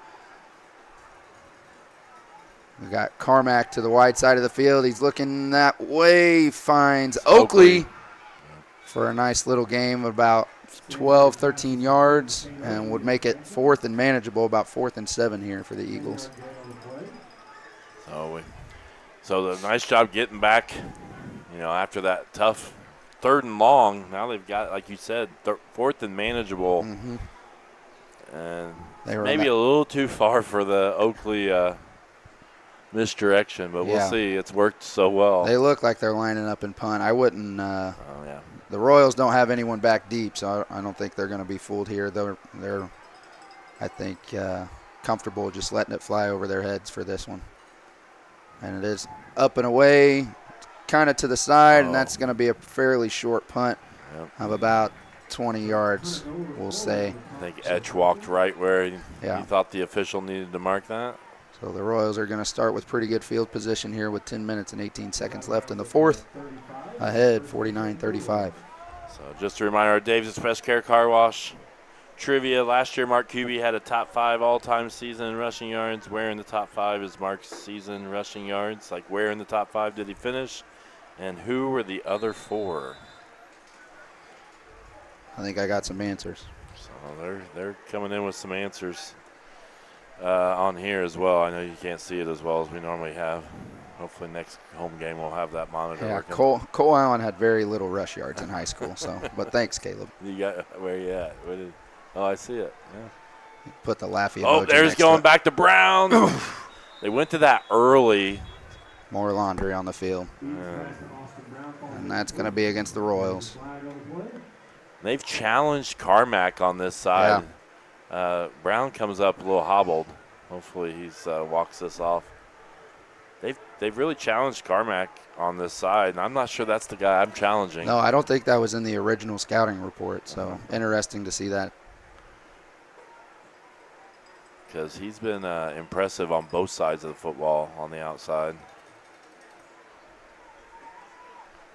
Looks like he was talking a little bit with our bench there as well. A little too much John for my liking out here tonight. Yeah, both teams. Yeah. So Eden in the shotgun. Rubel comes in motion. They're going to roll out toward Rubel's side. He's going to throw it down, and it's Jackson! Oh! We almost had a new record. Yes. Good tackle there by I think it was Cooper Lazatter kept Jackson from his new record there. Yeah, good job going up and getting it, because that was a 50-50 ball, I kind of thought there. Either one could have caught that, and he went after it and got it and nearly broke away. There was nobody in the area that could have caught him. So big throw and catch there from Eden to Jackson. And they're going to go deep this side. And we might have got a break there. That one was – he was helped a little bit. Yeah. Manship kind of just went down. I think he may have sold that one. Yeah. So we'll take it, I guess. Yeah. Eli wouldn't do that. No, surely not. But you got to trust Eli. So, but it's going to be pass interference, I'm pretty sure. Well, I haven't seen the official signal as they're over there talking to Coach Lazatter again.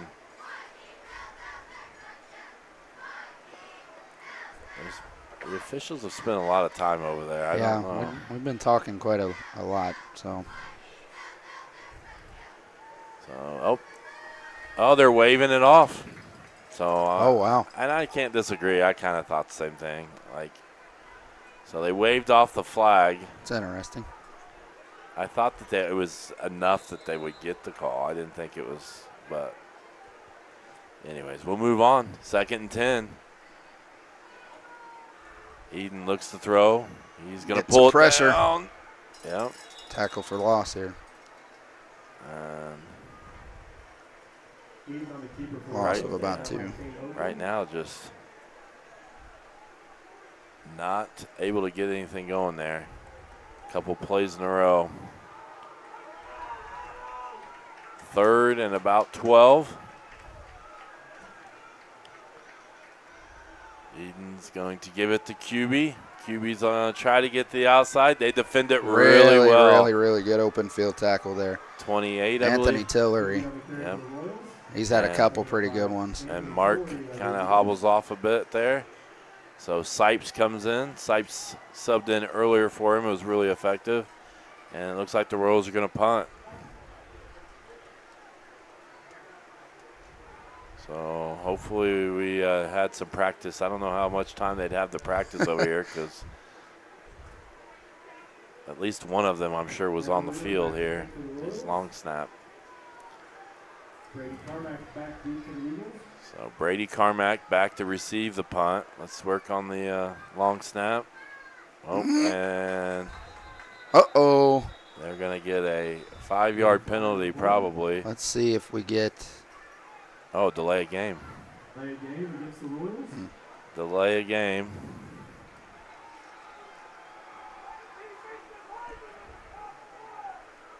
So, punt.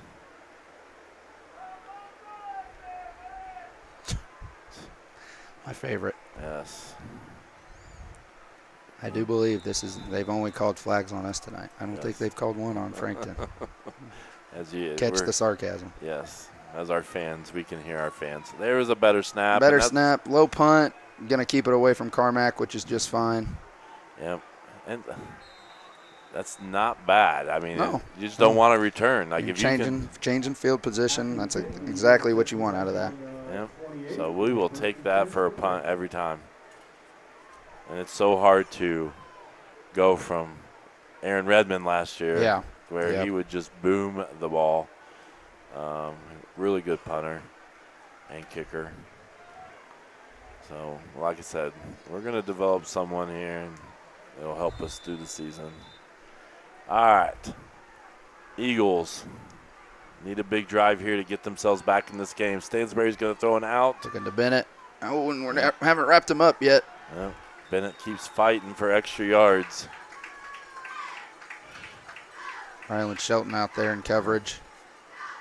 Yep. Anybody trying to see? It looks like most of the other people. Who's 11 over there? Gavin Bowman. Gavin That's Bowman. safety. Okay, he's been there. Rollout pass. Royals get some pressure. Tristan Love with the pressure right now. Stansbury stands up and just delivers it over the head of Cooper Lazatter. Good pressure, though. Didn't make it easy for Stansbury. And good job by Stansbury of extending the play. Yeah, I've been very impressed with him tonight. And both these quarterbacks juniors, so. Yeah, have a nice showdown next year. Yep. It's a pretty young Frankton squad still. They're definitely going to lose some pieces this year, but as does every team every year. So. All right, here we go. We got a few answers, so we'll go over. Hopefully I've been paying attention to the trivia. Stansbury's going to throw Back quick. to Bennett. Yep. Bennett's going to get a first down. Don't get a silly penalty there. So we got some answers. O'Neill says Gilbert, Sotelo, Simmons, Mark, and Henderson. Honestly, I don't remember. Honestly, I don't even remember the answer right now in my head. So I'll have to hit the answer button to figure it out. All right, Stansbury's looking to throw again. He steps up. And he delivers, does finds a Carmack. Streaking across the field. Get him in front. Good job, Bowman. Bowman kept him in front. So used to number 9 being Bowman. Yep. Yeah, that's a hard change. Here's some of our answers if you want to see some of our answers we've had. Dean Fout with some answers there. Carl Friddle.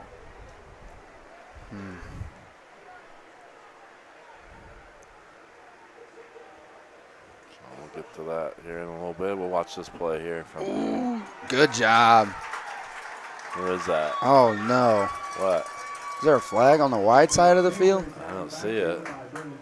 I thought I saw something come down over there, but I think we may be okay. Who was that? Brennan Trueblood made it in there. Trueblood. Yeah, and caused the pressure. Personal foul, face mask. Oh. Wow. Interesting. That came from the far side of the field. The referee didn't even throw anything. He was right there on top of it.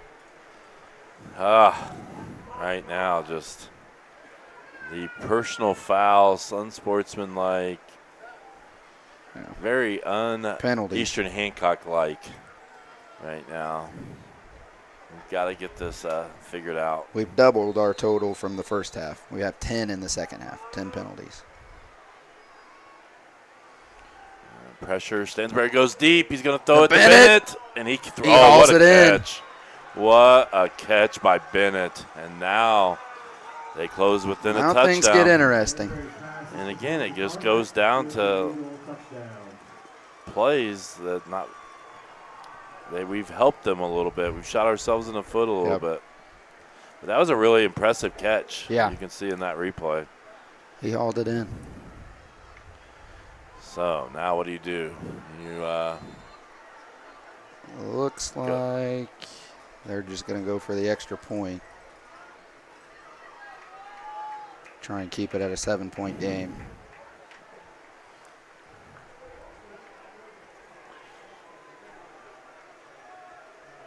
This is a lot of points. I'm trying to think the last time we scored. New Albany. We need to check the New Albany score. So, Landon, do you remember the score? We got some trickery. Cooper Lazatter. No, he's going to be tackled. So, I think if we're looking for a score of combined two teams, our New Albany game is probably the one that well, right now my prediction of a 56-42 game looks pretty okay. Let's see. Is that what? That's not what you predicted. No, but that would be double what we had at halftime. So, do you have your prediction board in your classroom? Do you have a prediction we board? didn't do it today. No one reminded me. Oh. Well, I guess I was supposed to do it yesterday too. We were taking a test yesterday, so. School. Yeah. Dang school, getting away in the fun. So I was trying to look up what that New Albany score was, because I'm pretty sure that was probably our combined. Most points combined. It was also a long game. Sean Jackson back deep for the Royals. Only second kickoff for Frankton. Probably other games are finished now by far. This is this has been a long game. Trying to look up New Albany. New Albany, huh? 43-50. Nope, beat it. We're at 90 right now. So that's 93. Oh wait, that's 93. Sorry, math teacher. Whoops. Hayden Jackson's loose and's got some room. Good return. Some momentum back to the Royals there. Yeah, see how I changed the subject real quick. Look at Hayden Jackson. Yeah, man, that kid's good. I bet he can add too. All right, do we want to give the answers? I mean, kind of the answers have kind of stopped here. So here is our, I just gave it. I don't want to give it. All right, so here were some of our answers here by people, and here is our answer. He was second all time. Dang. Spencer Gilbert with a ridiculous number. Yeah. 2,900 yards. Crazy. Then Mark Kuby, Kane Sotelo, Brett Bragdon, and Matt Simmons were the top 5 rushing yards in a season. I'm trying to see if I see anybody here. Well, I got the 4 names, but I didn't get the placement right. I had them in 4th, but I had Spencer, Bragdon, Simmons, and Kane all in the top 5 with them. So Landon was close, but he had Cooper in there. Yeah. So I don't know if we had a winner. I think it was me, honestly. You were the winner? Yeah. I never believe that we don't cheat in here, though. I wrote it down. I'll post it. Good run, Sipes, right up the middle. Good explosion. So Sipes had a 3-yard carry. Landon, we didn't play defense in that New Albany game either. That was a fun game. That was one of the most fun streams. We had a play. Landon threw a big, touchdown pass where they. Landon didn't play quarterback. Yeah, did I know, but he okay. played the. But it was the trick play where just wanted to confirm they throw it backwards and then he would to throw him. it. Yeah, and then he would throw it. He threw a few touchdowns, I think. I don't know. I just wanted to confirm, make sure I wasn't missing anything. Yep. Oh. After the play is a first down Royals. All right, first down Royals. 41-49, under 6 to play here in the 4th quarter. And just hang on to it, Sipes. Oh, a flag. Goodness gracious. Right now, it's just Oh, so my difficult. gosh. I mean, I'm going to hit a replay, just see if we can happen to see. See if we can see the hold, but and I'm not the real guy to ask on this, so I don't know what they're looking at. So I've always been told if you're deterring somebody from being able to make a play, it should be called. Right there. Yeah. He looked like he held on just a little too long. If he's trying to back up and you still got a hold of him, it's just a touch too long. So good news is at this point, at least they're eating clock with every penalty. Bad news is we're moving the wrong direction. Yeah. Oh, Sipes trying to. So First and about 19 now. Second and 19, sorry. Now it's second 19, yeah.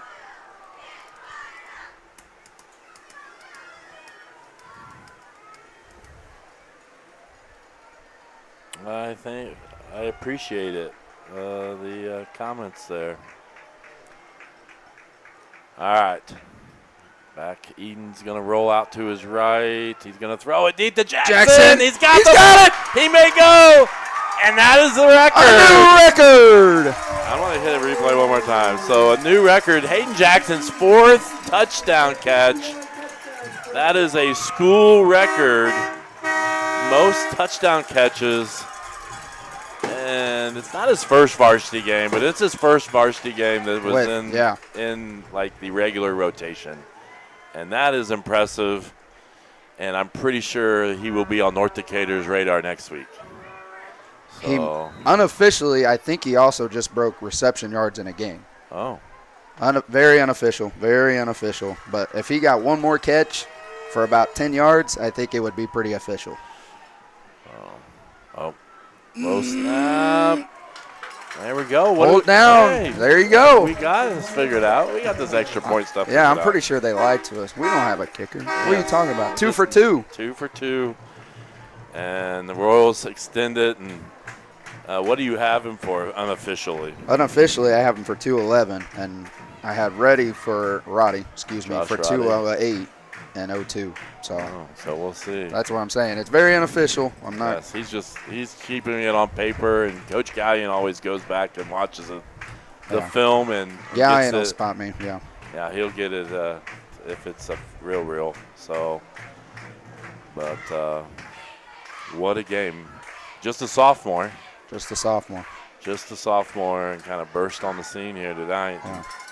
It's one of those things, kind of like you look at Powers, Caden Powers last year, the first game of the season, scores exploded. 20 points, exploded, and then everybody knows about him now. Yeah. So I'm sure that he's going to be a little bit more on everybody's radar from the rest of the season now. And that's interesting always about first games. The people that explode on the scene. Yep. So great job, Hayden. And we will. Sorry to the other 7 fellas. Yes. That record is hold down for a while. Josh Roddy. Ball's on the ground. Still on the ground. We got a lot of bodies. Give me a point. Royal ball. Oh, that's huge. That's huge. So the Royals get that ball, and that's got to be frustrating. That's got to be frustrating as Frankton. Yeah, to give up a score and then, And you give up a score, and you even know it's coming most likely. Yeah. Like they're prepared. At this point, you know that the onside kicks are coming, and then they still are able to get it. And, so that's a great break for the Royals. I need Etch to be on the same wavelength as me and throw one more to Jackson so I don't sound like a hill jack saying he's got a record. And Josh Roddy's mom's watching, yeah. So she's sorry. It's been 22 years. It's time. And that's on the Sipes. outside. Good, nice run. Jackson's on the sideline, so my wish isn't going to come true anytime soon.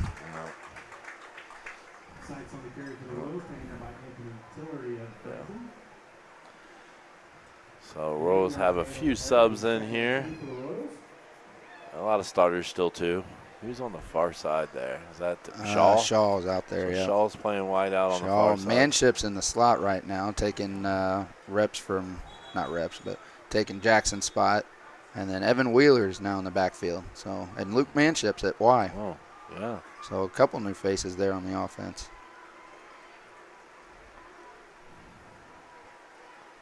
So resetting the play clock. Yeah, I think we had an equipment issue or something. Maybe blood on the jersey or something. I'll get the scoreboard fixed. It is.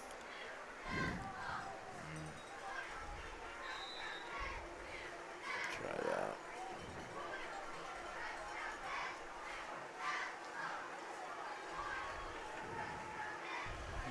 Good hole. Good big hole. And Wheeler stays on his feet. Oh, my goodness. Another flag. Oof. This is. hard to watch. So sorry the scoreboard's messing up. Our scoreboard reads, we have a camera that reads the scoreboard. It really was doing good earlier today. There's a personal foul against the Royals. Personal foul, not a hold.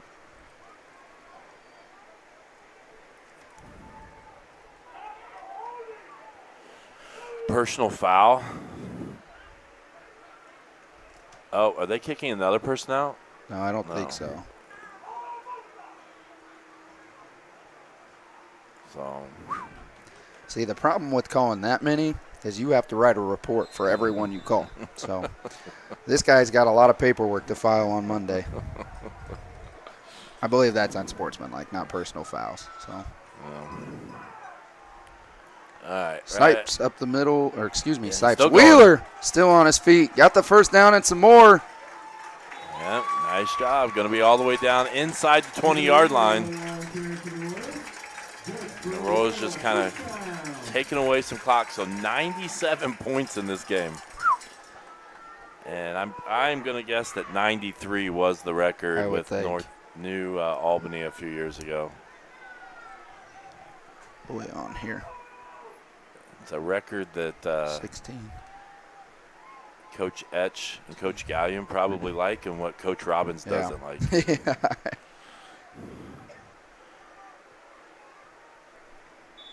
And, I saw somebody throw a ball up over there. I thought it was a flag. All right. 2nd and 10. Do want to thank everybody that's joined us. We're well over 200 devices now. Subscribe. I think we only have like 30% of our YouTube viewers subscribe to our YouTube channel. It's a really low percentage. I thought it was higher than that. So subscribe to our YouTube channel. We're nearly 2,000 subscribers. So run off the right side. On a flag. Nope, that's a ball flying up. Gosh, yeah, doesn't it look like it? Well, at this point, yeah, you're just never surprised if it's a flag, especially if it's that late. And it was right next to the right next to, yeah, where it ended, exactly. All right. I wonder what the Gallion doesn't have the record penalties on the that paper, does That would be a good miscellaneous record. All right, so I said Eden with Wheeler in the backfield with him. And nope, Eden's he kept got it. Eden's getting to the outside. He's going to scamper in for a score of his own. So 62 points. What was the was it 63 Knightstown? 61 Knightstown was just the last time we scored 60 plus. So, yeah. So the last time we scored 60 plus was against Knightstown. Yeah, the most ever 78 against Union City in 2013. I remember that. We ain't getting there. Yeah. So if we get there, it's gone to overtime and something bad's happened.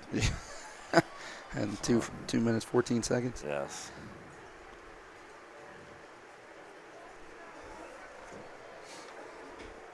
So I don't know what they're trying to call in a play. I think there might be missing a player. Yeah, need somebody. They need somebody late here, and then I think he's going to call timeout and that probably happens whenever you're starting to sub people in and out. Yeah, people forget if they're on that team or when they need them, and yeah it'll happen. So Royals call a timeout, leading 62-41. And I'm assuming we're going to kick another extra point. I mean, I would think at this point. Did John kick the second one too? Yep. So that's I think John's the guy to do it. I think Evan's probably the backup, the next guy who could do it, but. Okay.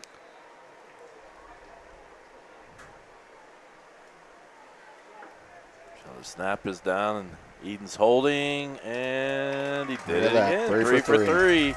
John Rodriguez Lemasters. Up to 3 points. So his first game of the year. Yeah.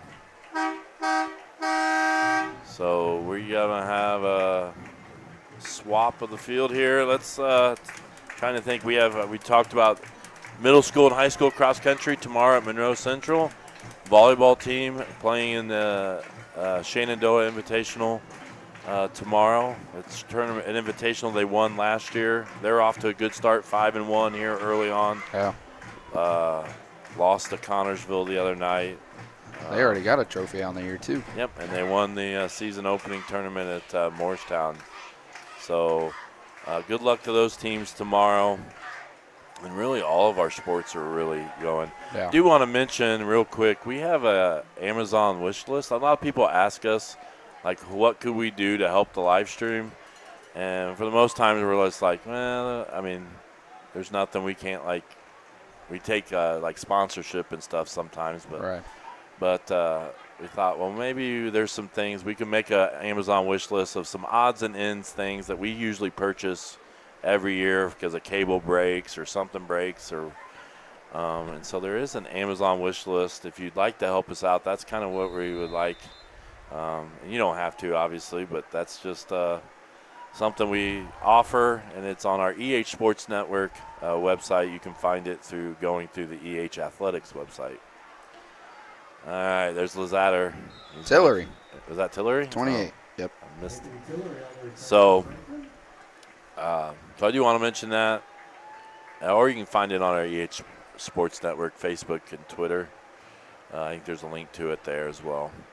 So we did have some recent things. John Collins bought us a power strip for road games. That's a smaller one and a little bit more, got a little bit more features to it. That's going to be real nice to take on the road. I'm trying to think. We had some other parts made or got by Natalie Whitgren and Patty Paxton, Darlene Apple. So we appreciate all that. Ooh, broken up. Late whistle. Good job there by the Royal D-line. Carson Smith and I'm not quite sure who else was there, but there was another Royal there to break that up. And I'm going to mention one more thing. We just got something from Natalie Whitgren that was a mushroom antenna. We broke one at Triton Central softball regional last year, and we really needed it. So I really appreciate that purchase for us on our wish list.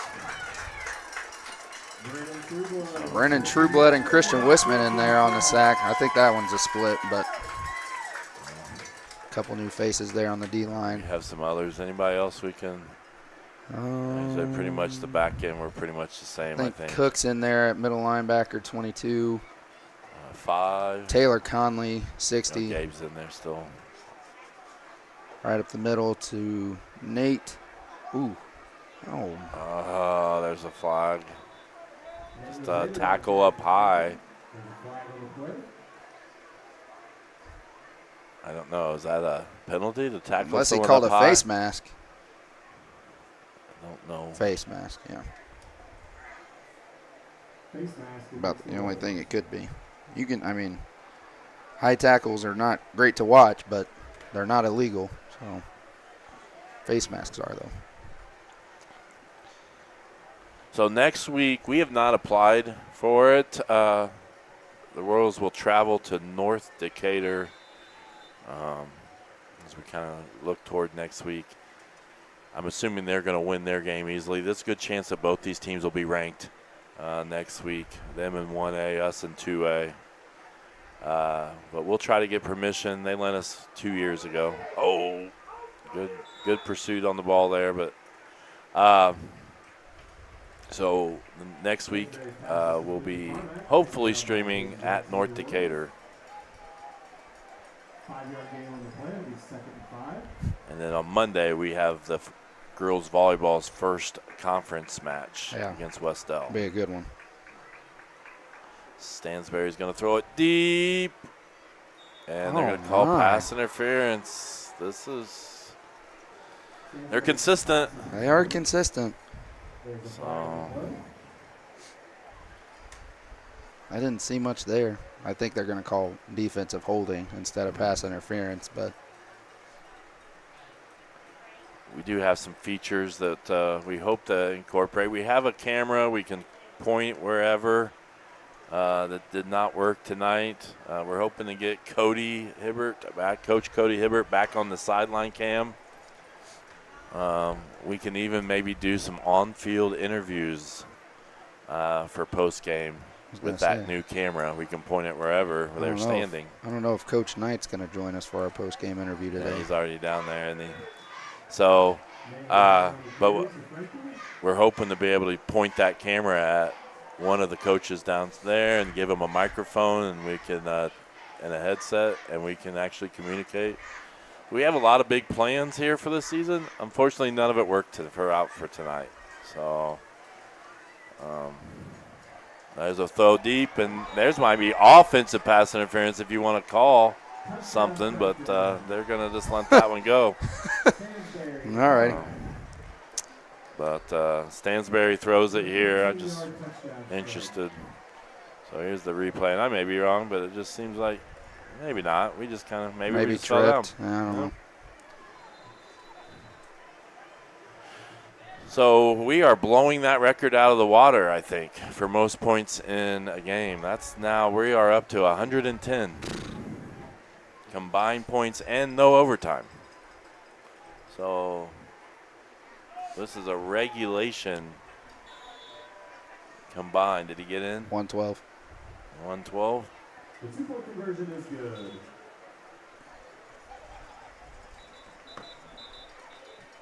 And we got to roll down too, so hopefully.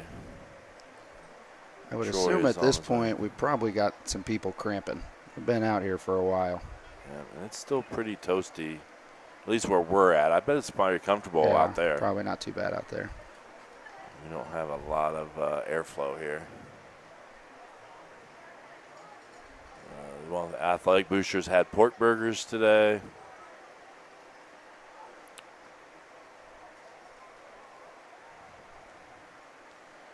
And I think they'll be here most Friday nights. So you want to get your pork burger, come out to the football game. I think our next home game is senior night as well. So they're doing senior night week 3. So hopefully we need to get that camera working. So hopefully we can get it working by week 3. So we can do senior night festivities.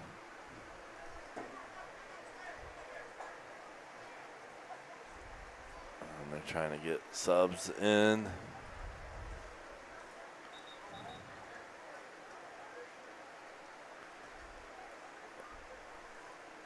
And do we have,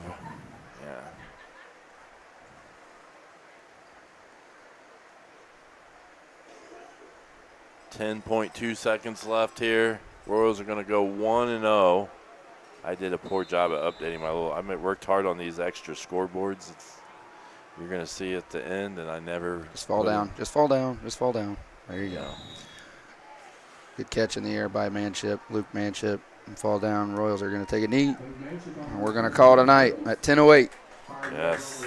Wow. Well, at 11:15, I said I was like, it was creeping up, wasn't it? It's not far.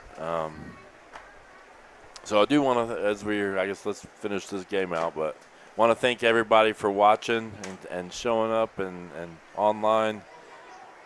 Like I said, subscribe to our YouTube channel. That's probably the best way to see most of our broadcasts. You even see some that we don't even have announcers for that we just turn the camera on for. So Royals go 1-0. Frankton goes 0-1, but I think both these teams, when you look at the game, you're going to obviously look at the defense for the Royals. How can we clean that up before next week when you play a ranked North Decatur team? Yeah. A well-coached team too. Yes, and then how are you going to clean up the penalties and that kind of thing? Because they for sure hurt us tonight in different situations. So those are two things I'm sure the coaches are going to look at heading into next week. Yeah, absolutely. Any other things about the game you saw? No. We talked about a little at the beginning, just new faces and new contributions, and so some of the same old faces. Do you have any unofficial stats for some people, or like I said, pretty unofficial, but I had Elijah Edon for 270, At 26 throws, he was about 14 for 24. Kubi had 28 rushes for 287. Edon had 19 yards on the ground. Sipes 29. Wheeler 43. And then obviously Jackson in the passing game was great tonight. Again, very unofficial, but 211 with 4 TDs. Kubi had 287. 287. Unofficially would be sixth all for a single game. For a single game. Yeah, great start to a season. So, and then Manship had a catch for 13, Rubel 12, Brown 35. So, all right. So, do you want to thank everybody for coming? I don't think we're gonna. I guess we need to go for a player game, but I don't even know if we really need to talk about it. Yeah. I think this might be one of the easiest. And I had it all set up to have the nice quarter break down there, and I forgot to do it. So you have to remind me that. Yeah, I'll do it next time. So our Paxton Farm Sweet Corn player of the game, I think, is a lock. Hayden Jackson, just incredible game, and like he was kind of probably an unknown coming in, and he's not going to be an unknown. Nope. Starting next week. Won't be moving forward, that's for sure. So do want to thank everybody, and again, we're going to go do a couple commercials because I did a poor job at getting them in during the breaks. And then we will wrap this up and get out of here. So no after the game interview. If we can get this camera working, I'm telling you, it'll be really, really cool feature. I was really disappointed that we couldn't get it working before the game. So we will try to get that ready by Centerville. And we will see you next week. All right. Good night.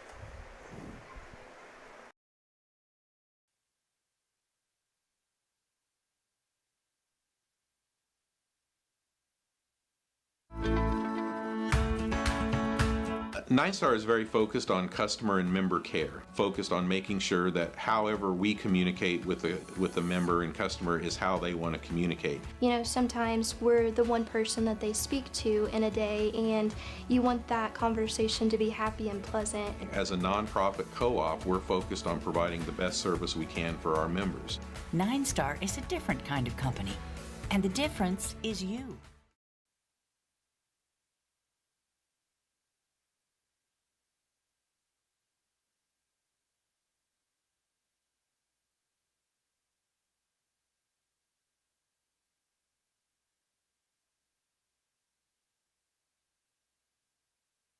Discover the taste of summer at Paxton Farm Sweet Corn.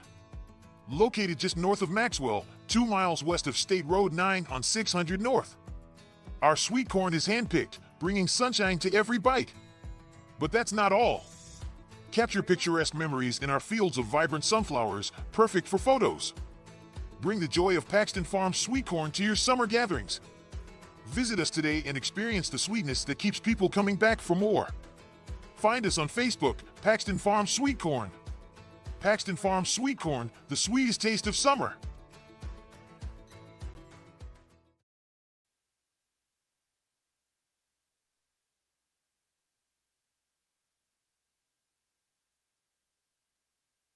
Looking to give your car that sparkling clean shine it deserves? Look no further than Dave's Express Care Car Wash. Conveniently located at 1749 West Main Street in Greenfield, Dave's Express is your family-owned and operated car wash destination. Choose from our wide range of wash packages. And while your car gets pampered, you can indulge your taste buds at Dave's Express Grill. Have a bite of the world-famous Super Tenderloin Sandwich. Dave's Express Care Car Wash, where exceptional service meets unbeatable value. Experience the difference today. Are you sure we should be driving? Yeah. I only had a little bit. Look out! Whoa!